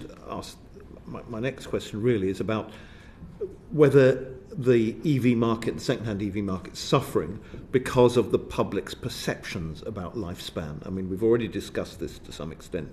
And, of course, repair costs. How accurate are those perceptions? And what can be better done to inform the public, educate the public, if you like, about the realities of the long-term viability and reliability of second-hand EVs? David, do you want to come in on that? Well, let's say three brief things about that. So perception may not be reality. in that sense. Because in terms of battery range, so our statistics basically show that the average battery range of a new EV, because obviously you have to be new before you trickle down to the used market, an average battery range of new EV is 236 miles. And for the models launching this year, it's closer to 300 miles. Most of us drive no more than 25 miles a day. And for anybody making a longest trip, usually is typically less than 100 miles. 99% of people, less than 100 miles for a single trip on average. So in terms of battery range, we don't think there's really a problem. Now, what people may have glossed over, my second point, is one of the requirements under the ZEV mandate, or Vehicle Emissions Trading Schemes Order, the VETS order. Yeah? The VETS order mandates that vehicle manufacturers must provide warranty for the vehicle for 8 years or 100,000 miles. And during this period, if the battery capacity falls below 70% for cars or 65% for vans, the manufacturer is obliged to replace the battery. So 8 years, 100,000 miles. By then, the car or the van would have gone into the second-hand market mostly. Right. So that is not reflective of reality. And the third point I want to make very briefly is actually the question about degradation. So perhaps the implied issue that you mentioned just now is actually battery degradation, which is the capacity or the state of health vis-a-vis when it was new. Battery degradation is a thing that really depends on how the vehicle is being used and how it is being charged. Yeah. If the original user of the vehicle typically charges the vehicle regularly using DC chargers, DC basically these are rapid and ultra-rapid chargers, then statistics and evidence so far basically have shown that the battery degrades a little bit quicker than if you charge it regularly using AC or slow-fast chargers. That's one. But evidence on the ground from EVs that have been on the road for about 9 to 10 years, dating back to 2015 and 2014, basically shows that the battery degradation is minimal. It's about 1 to 2% a year, and they're still going strong today, a lot of them on the road. Apart from the battery, which is the central core of the electric vehicle, is the cost of repairs of electric vehicles generally lower than ICE vehicles? So Quentin first, and I'll come to you, Gerry. They are significantly lower. Tusker Direct, who lease 16,000 EVs on their fleet, say that it's 30% less than a petrol cost and 46% less than a diesel cost in terms of maintenance. So if you look at a service for an EV, it's a pollen filter, it's rotate the tyres, it's check the battery, and just have a look over it. It's significantly cheaper. The brakes, presumably. Yeah, but brakes are lasting for 90,000, 100,000 miles. And David's point about battery degradation, there is no data whatsoever to suggest that these first-gen batteries are degrading. Tesla, in its recent energy report, said degradation after 200,000 miles is between 10 and 12%. And the fully charged show tested a Model S, 2018 Model S, with 414,000 miles on its original battery pack. So this is something that really we need as a government and as an industry to tell consumers, because all we hear are the voices from the anti-EV narrative, and we don't hear from the 1 million plus people who are driving these cars every day about their experiences. It's something that we need to think about hard, because this information is out there, it's empirical, we know these cars, the technology works, consumers don't know that. Thank you, Gerry. Quentin has got the same sort of data as I have, so I agree totally. All of our data from all of the 40% of our fleets that are battery electric vehicles, the cars are cheaper to maintain, they're cheaper to run, the stories about battery degradation are widely overstated, and much of the stuff, unfortunately, that is covered in the press and in some of the magazines, bad news gets more coverage. Yep.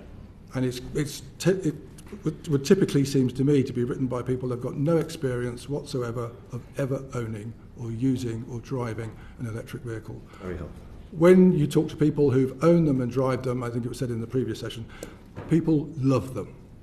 All of the issues that apparently are out there why you shouldn't buy an electric vehicle evaporate. I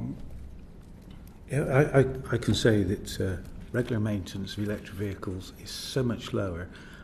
It's in line with an annual MOT test. So it's brakes, wipers, screens, brakes and so on. The one element that they use generally consume a little bit more is tyres, because the acceleration is faster, obviously the braking is faster, but on the whole the maintenance costs are less on electric vehicles. Very clear. Thank you very much indeed. Chair, thank you. Thank you.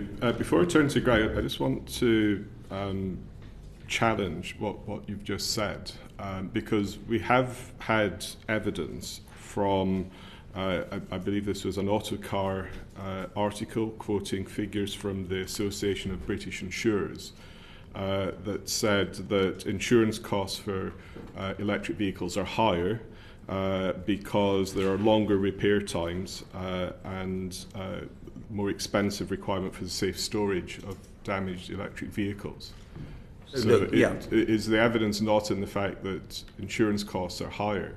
Maintenance costs are lower, insurance costs absolutely are higher. It's worth saying that the ABI said that all insurance for cars is up 58%, and that the increase in insurance on EVs is around 25%.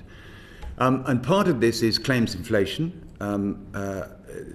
cost of parts, materials, energy, credit hire costs, so your replacement car, because the EV takes longer to repair, swells the claim, and there aren't enough trained technicians for EVs, and parts delays, particularly with Tesla coming from America, which takes much longer. My car, my Tesla had a rear end, and it was 2 months out of circulation, and the claim was unusually high. There is also data to suggest that the insurance industry are not looking carefully enough at how they repair batteries, and they will write cars off because they don't understand about repairability and have few options. So we need to look at that, how we build in repairability into batteries at the manufacturer stage, and make sure we've got enough trained technicians and that the insurance industry understands about claims inefficiencies. Okay. I should say we will in a future session be looking more generally at the car insurance market at the moment. But I just wanted to, as well as the day-to-day maintenance and repair costs, I just wanted to put that on the record that there is an insurance issue as well. But Greg, if I could turn to you now. Thank you, Chairman. Good morning to the panel. I want to turn to the range anxiety point. And given the last set of questions were very much about data, look at the data from Whatcar's recent expose, if I can put it that way, on the differential between advertised range and practical outturn, where we've got the summer driving results. The best was the Marc, about 10% lower. The worst was a BYD at 17% lower than advertised range, and then a much bigger differential in the winter testing. Again, the Marc was best, but at 21% lower than advertised range, going to, Alan Partridge isn't going to be happy, 37%, 36% lower on the two Lexus models. Yeah, accepting that it was ever thus that even in an ICE vehicle, the miles per gallon advertised is never what you actually get. These differentials are pretty severe, aren't they? What is actually really going on here, in your opinion, and how do the manufacturers actually, in the interests of selling electric vehicles to those that want to buy them, get a more honest appraisal on the table of what range actually is going to be in these vehicles? Can I take that one, Stephen? Mr. Smith? Yes, I for many years was in the industry, and I used to get lots of complaints that it doesn't do the miles per gallon that it said, and miles per gallon is about usage, it's acceleration, deceleration, speed, road terrain, is it flat, is it hilly, equipment operated on the vehicle, weather conditions and temperature, driving style and hard braking all affect that. as they do with all vehicles. But the manufacturers have had for a long while NEDC, which was the old New European driving cycle, which they brought in the 90s to give the, generally speaking, the miles per gallon, and later moved that into electrics. And more recently, we've moved to the WLTP, which is the worldwide harmonisation of light vehicle procedure, which is supposed to be a fairer, because the old system was just done in a laboratory. The new system is done with better information and better tests. But yet again, we are finding the same scenario we had with internal combustion engines are happening with EVs. Now, at the moment, I'm told that some manufacturers and importers may be using the old system, which used to be way out. But again, they have to use one or the other. There isn't a UK-approved system, and maybe that's something we could look at. WLTP is woeful, and it's the European standard, which is just hopeless compared to the American NEDC system. But the EPA, it's probably 30% out, and we've campaigned to change this and have what we call real-world range, RWR, so consumers can see what is the achievable range of that electric car. So we need to have a new, valuable, worthwhile standard that stands scrutiny. Gavin will know that you can change your range by driving more carefully, obviously, but with regen brakes you can change the settings, so you can add 10% to the range. But your point is absolutely correct that this is going to cause problems down the line when consumers buy EVs thinking that they can do 400 miles when actually they'll do 20 to 30% less. So as a government, we need to do something about this. Gerry or David? So I would say that vehicle manufacturers are not allowed to unilaterally publish any real-world range they think would be relevant to the discussion. They have to publish. But I can, David. You can. Yeah. Manufacturers cannot.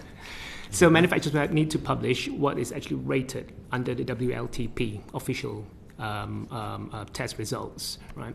And the WLTP, as my fellow witnesses have basically said, is a test under controlled conditions, and when it's actually performed in laboratory conditions, it's 23 degrees Celsius. Whereas obviously in real-world driving, it's impacted by quite a number of things, driving behavior being one of them, opportunity for regen braking, particularly if you're driving a lot of urban miles with a lot of stop-start. But of course, if you drive a lot of motorway miles, then less opportunity for regen braking. But also weather, ambient temperature, as well as road conditions. However, because all electric vehicles that are placed in the market, particularly in the UK and in Europe, will have to declare the same results under the same WLTP test, at least, if there's any comfort at all, that provides the same yardstick to measure the range, official range of all the vehicles. So consumers can compare using the same yardstick. That's very helpful. If I can just tease this a little bit more. Of course, I'm not trying to say there is a number that can be put on every car. I've driven a very long time. I know different conditions, etc., will affect what range you can get, whether you're powered by petrol or diesel or battery electric or indeed hydrogen. How can the manufacturers try and find a more transparent, not necessarily on the advertised figures, but on that magic number you get on your dash that tries to guesstimate how many more miles you will physically get out of your charge, or indeed, actually, to be honest, in ICE cars as well? How can we try and get a more transparent and easily understandable figure around that to tackle range anxiety that people can understand? It just worries me that too many people put too much reliance on that number and end up on the hard shoulder without any charge or petrol. How can the manufacturers get better at that? We seem to be able to do it in virtually every other walk of life with algorithms and AI and various other things. How can we get better at that? Generally speaking, industry, specifically vehicle manufacturers, are working to fine-tune the artificial intelligence that is being used and the diagnostics, the analytics that are being used to show the number on the dash. And of course, with improvements in other areas as well, in terms of battery management systems, so on, and so forth.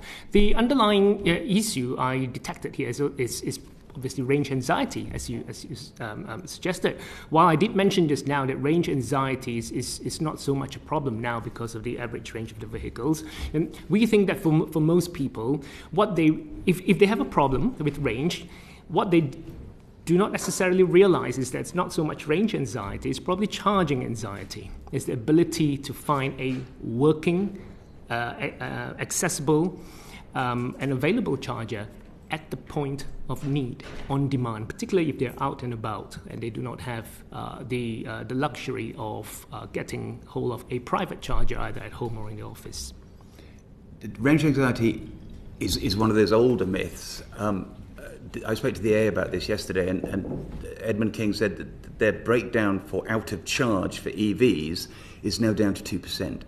You just don't see them broken down on the hard shoulder. It just doesn't happen because of longer ranges, better infrastructure, and consumers managing to understand, how far they go. And the car gives you all these warnings before it runs out.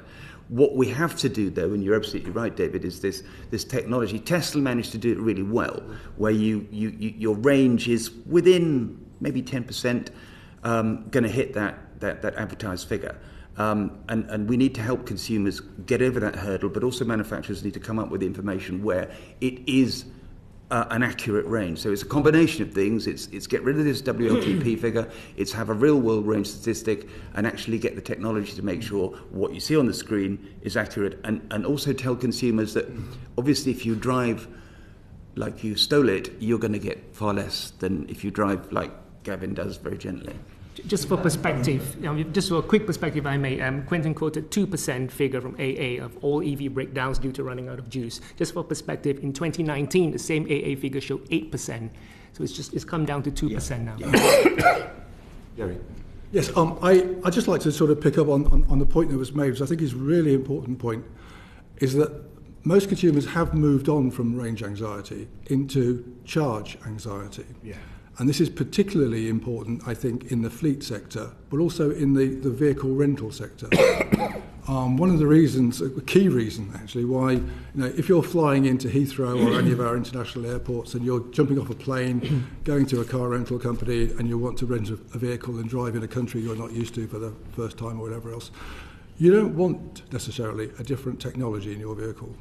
You don't want to jump into a vehicle where you don't know where can I charge it. How often does it need to be charging? When I get there, will the charge point be working? Can I book a charge point? All of those sorts of issues around charging are real detractors and negatives in terms of the fleet sector and rental consumers on wanting to adopt or utilise an electric vehicle. I mean, if you're running a fleet of vans today up and down the country and you're servicing whatever you're doing, we all know the typical white van man. I mean, you cannot buy an electric vehicle and you're up and down the motorways, you cannot book, generally, a charge point. You may be on a 200-mile journey because it's what you're using for your day-to-day, it's a tool of your job. If you're on you want to know that you can get to a service station or somewhere similar and book your van in for a charge at a certain point in time. It's not possible to do that. I mean, that sort of charging anxiety is a real issue, and it will increasingly an issue, particularly in the fleet sector, and particularly when we're talking about the adoption of vans, where if we are got some challenges in terms of increasing vehicle adoption to hit our targets, we've got much bigger challenges to hit our targets on van adoption with electric vehicles. I think vans and passenger cars are different, and rental cars are different as well. I mean, people will rent electric cars when they've had experience of electric cars, and to put somebody from a combustion car straight into an electric car at an airport is that way disaster lies. Thank you. Oh, sorry, Steve. Could I pick up on that? You were saying, what can the manufacturers do? I don't think we can change unless we change the system, as Quentin has suggested, on published figures. but maybe some of the cars could have better technology to quickly work out that driver uses this amount of energy for this amount of miles in the area that they live, and that could indicate the range better than just where the battery is sitting. So there might be some artificial intelligence built into future cars that assist that. But the other thing that Gerry mentioned was not range anxiety, but charger anxiety. We have at the moment 60,000 charge points, and we've managed to get those in 12 years. The government has stated it wants 300,000 charge points, and it is relying on public and private enterprise to produce the majority of those. That is a huge amount per year we've got to produce to be up to the point where we've got total electric adoption. So I think, as you say, it's not range anxiety, it's charger anxiety is the issue. Charger builds up 50% this year. I mean, it's the best year ever for chargers, but we do need to incentivise CPOs, private enterprise, take away some of those barriers, particularly charging connections, costs, grid connections, and speed it up as critical infrastructure. Thank you. It's very clear. Thanks, Greg. Graham. Thanks, Chair. We've got a lot of new anxieties to think about there, haven't we, gentlemen? Charging and range. No one's mentioned smart motorway anxiety as well in electric vehicles. That's another. Don't get me started. It's another one on our list. Something like you. I wonder if I might. You've actually touched on it in response to earlier responses, earlier questions. But my section's about electric vehicle battery safety and reliability. And Mr. Willson, as you rightly said, there have been many stories in the media. You quoted the number of consecutive stories about the safety of EVs, particularly in relation to the risk of fire compared to petrol and diesel cars. Now, clearly there's a lot of perceptions and misconceptions about the safety of EVs and of the batteries. Do you want to take this opportunity just to set the record completely straight about, are EVs less safe than traditional petrol and diesel vehicles? Absolutely not. Absolutely I mean, as David will attest, you know, the Tesla Model Y is the safest car in the world. It has the highest NCAP safety rating in crash. When it comes to vehicle fires, the accepted statistic is that you are 20% more likely to have a fire in an ICE car than you are in an EV. Luton car park fire was started by a diesel Range Rover. The Fremantle fire did not, the ship fire did not involve an EV started it. The Liverpool car park fire was a diesel Range Rover. Let me just tell you this, that the fire service estimates that around 100,000 vehicle fires every year of all fuel types. And UK records 22 to 23 show that only 239 of those fires involved an electric car. So percentage-wise, that's a 0.24%. Swedish Contingency Agency, again, petrol diesel cars, 20 times more likely to catch fire. And in 2022, 611,000 vehicle fires were recorded in Sweden, and only 23 of those, that's 0.004%. CEO of Thatcham Research Organisation tests vehicles for insurers. He said that our latest research indicates that the fire risk from an EV is much less likely than IC vehicles. And in 2023, US insurer Auto Insurance EZ released a report, Gas versus Electric Fires, 2023 findings, noting that based on this data, electric cars don't catch fire nearly as much as all the news claims.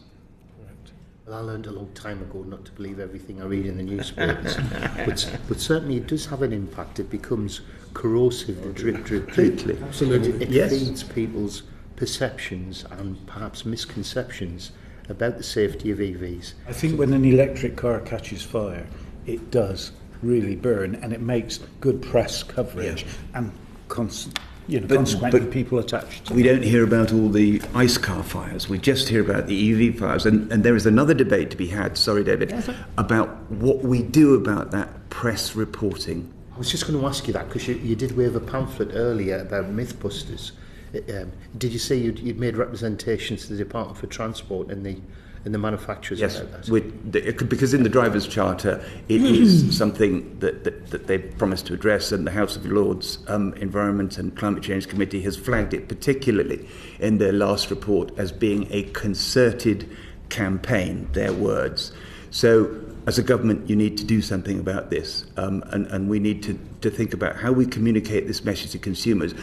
As an overarching view of this session, I want you to take away this fact that misinformation is destabilising consumer demand, is destabilising industrial policy, and is destabilising the industry. That's really helpful. Mr. Wong? Yes, just briefly add, there's absolutely no evidence that EVs are more prone to fires than internal combustion engine vehicles. And what I wanted to say is that electric vehicles have to be approved to UN Regulation 100, which is basically the regulation that sets requirements for the safety of EVs, including resistance to thermal runaway and fire events. We all love a stat because with statistics we can brandish some facts that would hopefully dispel the myths. So I'll just add one more stat to it. It's just simply because it appeared in a government official guidance document, and of course government was quoting the official insurance stats, that basically it was shown that the percentage of claims of EVs from fires was just 0.001% compared to 0.007% for petrol vehicles and 0.011% for diesel vehicles. And that's EV fire claims. And the last thing I wanted to say with regard to this one is actually compare it to the more frequent source of fires, actually across all powertrains, right? It's not just electric vehicles. Most vehicles do not just combust by itself. It's very, very rare. But 46.5% of all vehicle fires, and this is English fire statistics, are actually from arson across all powertrains. Yeah, really. I'm not advocating that EVs are more. I'm just asking a question and giving you an opportunity to respond. That's but it's so embedded, and that's why we're kind of defensive, isn't it? No, I understand. Thanks, Chair. Okay, Jack. Thank you, Chair. And again, wanted to ask a bit more again about the international situation in the market, because, and maybe if we come to Stephen first, about some of the challenges we've seen, and we obviously talked about Tesla in the last panel and how they've impacted on price. What are those sort of issues, and what is the impact on the UK market of some of those international factors? Obviously, the price changes affects residual values. That has to be done by manufacturers. If their sales slow down, they have to stimulate the market somehow. Obviously, Tesla is very committed to continually selling more and more cars, and they feel it's the thing to do. The problem is most people, fleet particularly, but also private people, buy on contract hire, PCP, where you have to set what the vehicle's going to be worth in 3 years' time, and in theory you're paying the finance on that gap. Now, if 6 months into you having a new contract, £10,000 is taken, of course it affects the residual value, and that leaves a gap generally for the customer to pick up or for the lease company to pick up. So that destabilises business, but manufacturers will do this from time to time. At the moment, because they're chasing the ZEV mandate, quite a few manufacturers have introduced a lot of incentives on new cars to try and stimulate the market. And in turn, that will have an effect on those vehicles and the rental and lease price of those vehicles. Gerry, I visited one of your members recently, which is Central Contracts, which is based in my constituency, and we did discuss some of these issues at length. Could you sort of describe what Stephen was just talking about, the impact that it's having on some of your members through that price volatility? Yeah, clearly we are the vehicle rental and leasing sector, so many of my members have having been very early adopters of electric vehicles. We have 40% of the company car market that our members hold, company cars that our members hold, are battery electric vehicles. So when you get volatility in the new car market in terms of pricing, i.e. when prices are reduced by 10%, 20%, 30% or over what period of time, that reduction flows through into the used car value. It's not necessarily automatic, but it means significant elements of it flow through into the value of used cars. So the first absolute consequence is that, if you're sitting there as a finance company holding these cars on your books and you've got a certain residual value, then the reality between what you've got in your books and what you're likely to realise when you sell that vehicle as a used car is going to be significantly less. So you're looking at a significant loss. And that's in the leasing sector, but clearly the discussion earlier on talked about being in negative equity. And that's one of the consequences also in terms of if cars are purchased on products like PCP. It's a risk. It's a risk for consumers. And it adds to this sort of potential for what does your neighbour say about your car? Because it becomes a story again about another potential negative story about electric cars. Well, it's no point holding an electric car because you can't guarantee what they're going to be worth when you come to sell them as a used car, as a second time or a third time as a used car. So it undermines the confidence in the market generally on used cars, where you need that level of confidence. Then the consequence of that, having taken the hit in terms of the income statement or the P&L or your personal P&L, is clearly when you look then to write new business on electric vehicles, there's a lot of evidence that says you should be rather perhaps more cautious about what your residual values look like on the next contract. So you take a rather more pessimistic view. And taking a rather more pessimistic view means that the monthly rate is going to increase. So again, we get this sort of consequence that residual values or the used car values are lower than the residual value forecasts. Prices increase on the new vehicles, making them a little bit more unattractive again. So it has it's a sort of a really good example, I think, of the used car market being absolutely integral and interconnected to the new car market. You talked earlier about that your members will end up being sometimes forced to take EVs by manufacturers.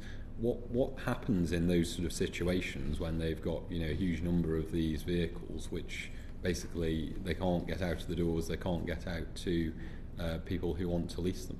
I think it's the same thing that happens in every market. When you force a market, when you put more into a market than the consumers are saying they can cope with or they're demanding, then you create an unhealthy surplus in the marketplace, which eventually, whatever that surplus might be, in this instance cars, then they have to be forced into the next market, the secondary market or the tertiary market, or wherever it might, they're forced into it. And if you've got more supply than you've got demand, which is where we are with electric used vehicles today, then actually you end up with potentially disorderly marketing, surges in reductions in prices, instability in well, isn't that what we want to see? We want to make these absolutely. things more affordable. Everybody wants to see affordable prices. And that's what the market will do when you've got a surge that comes through at any one point in time. The market will clear those vehicles out. But actually, for a long-term market and long-term stability, we all need predictability in terms of pricing. If I buy a new car tomorrow, I've also got half an eye in terms of, well, when I come to sell that car or trade it in 2 or 3 years' time, what is it going to be worth? I want some predictability in terms of what it's going to be worth. And if there's uncertainty that, well, I don't know what it's going to be worth, or it could be worth 20 or 30% less than I expect, then it just makes me think twice, if not 3 times, before I commit to that particular product. Quentin, did you want to come in and particularly on what the government may do to try and improve the stability, given the international factors, the values? What more could the government do to try and stabilise this situation? Okay, so globally EV sales are up 25%, mainly because of China. But we should be under no illusion that consumers aren't buying for a raft of geopolitical reasons. Highest interest rates on record, low consumer disposable income. So that's not unique to EVs. Sales of all cars are down, particularly private.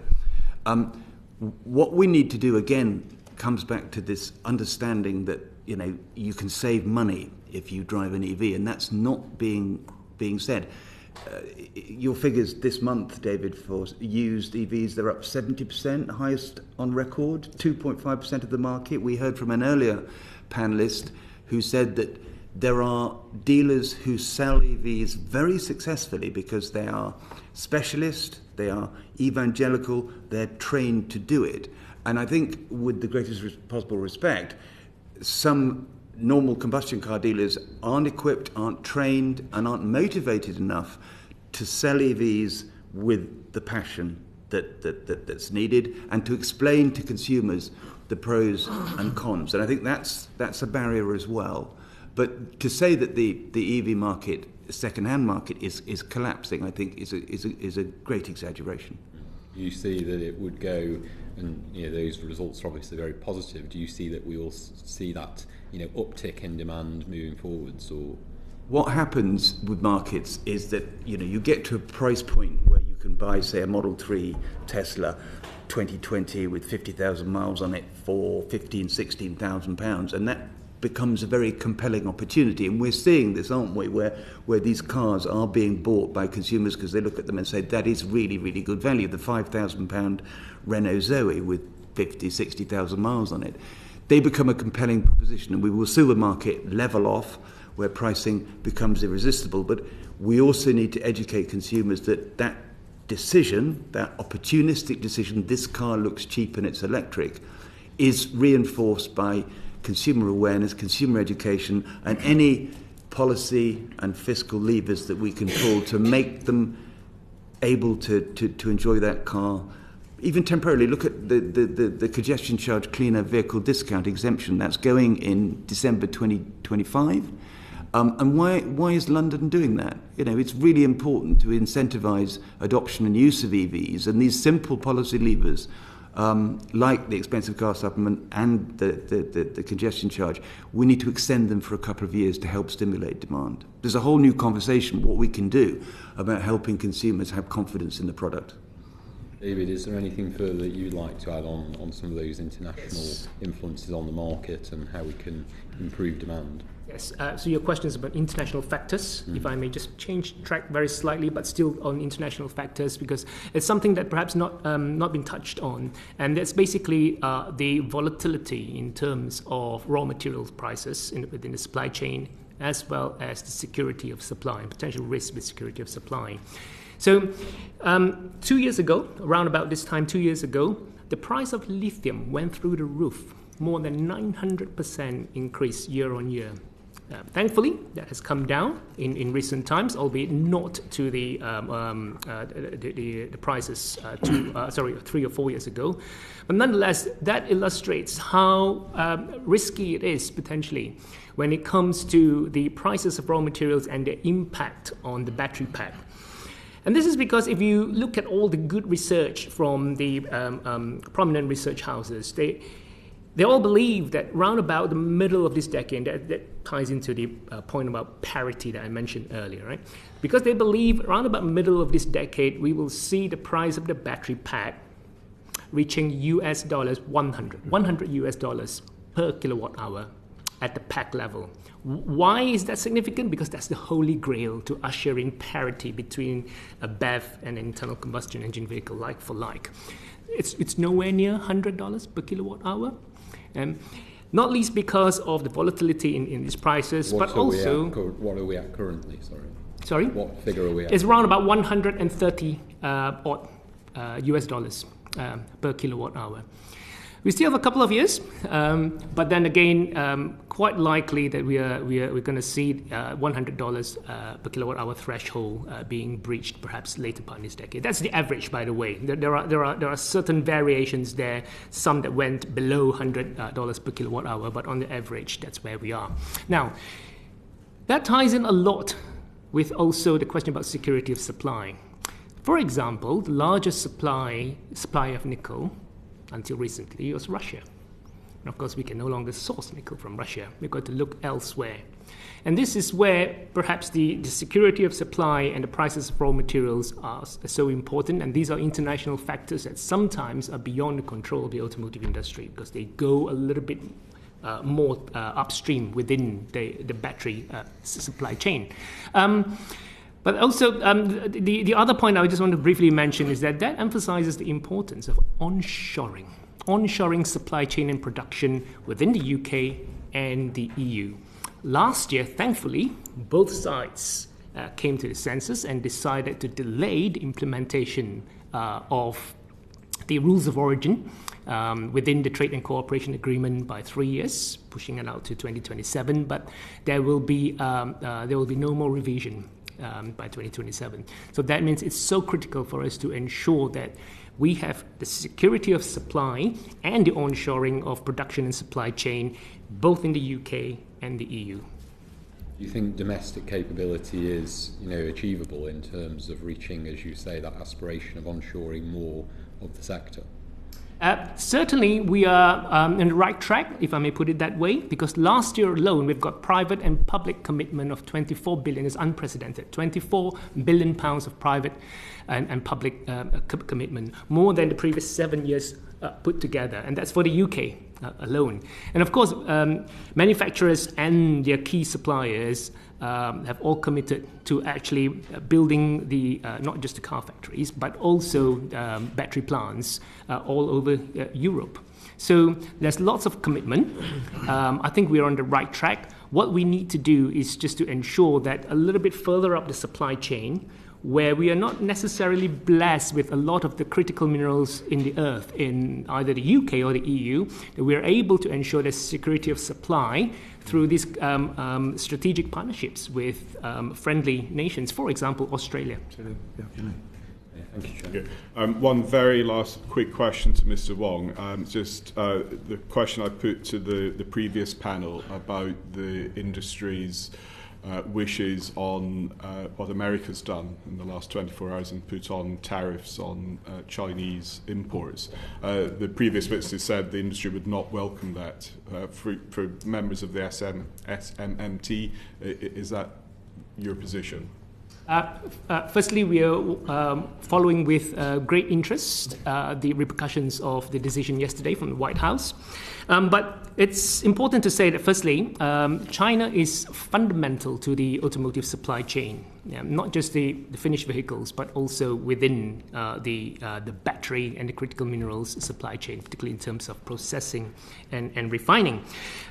But industry as a whole really prizes free and fair trade. Free and fair trade is absolutely important to the industry. At the moment, there is no calls from among SMMT members for the UK government to take any actions or to investigate, which is why we are following and monitoring the EU's investigation with great interest. What I would also say is that ultimately it is for government and the Trade Remedies Authority to decide what, if any, course of action should be taken.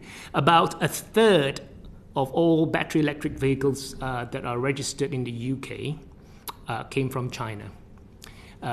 Whether these are the homegrown Chinese brands or international brands, including European brands manufacturing in China. Thank you very much. I'm sure we could continue talking about this subject for a long time, and we will inevitably return to it. But for now, can I thank you all again for your time and evidence to us this morning. Order, order. Thank you. Thank you. The proceeding has ended.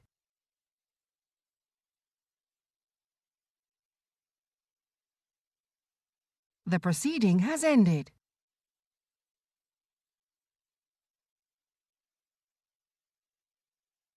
The proceeding has ended.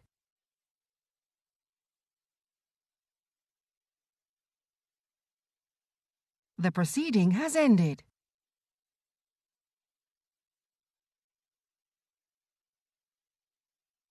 The proceeding has ended.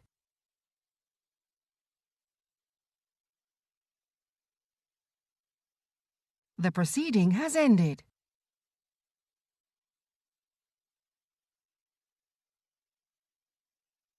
The proceeding has ended.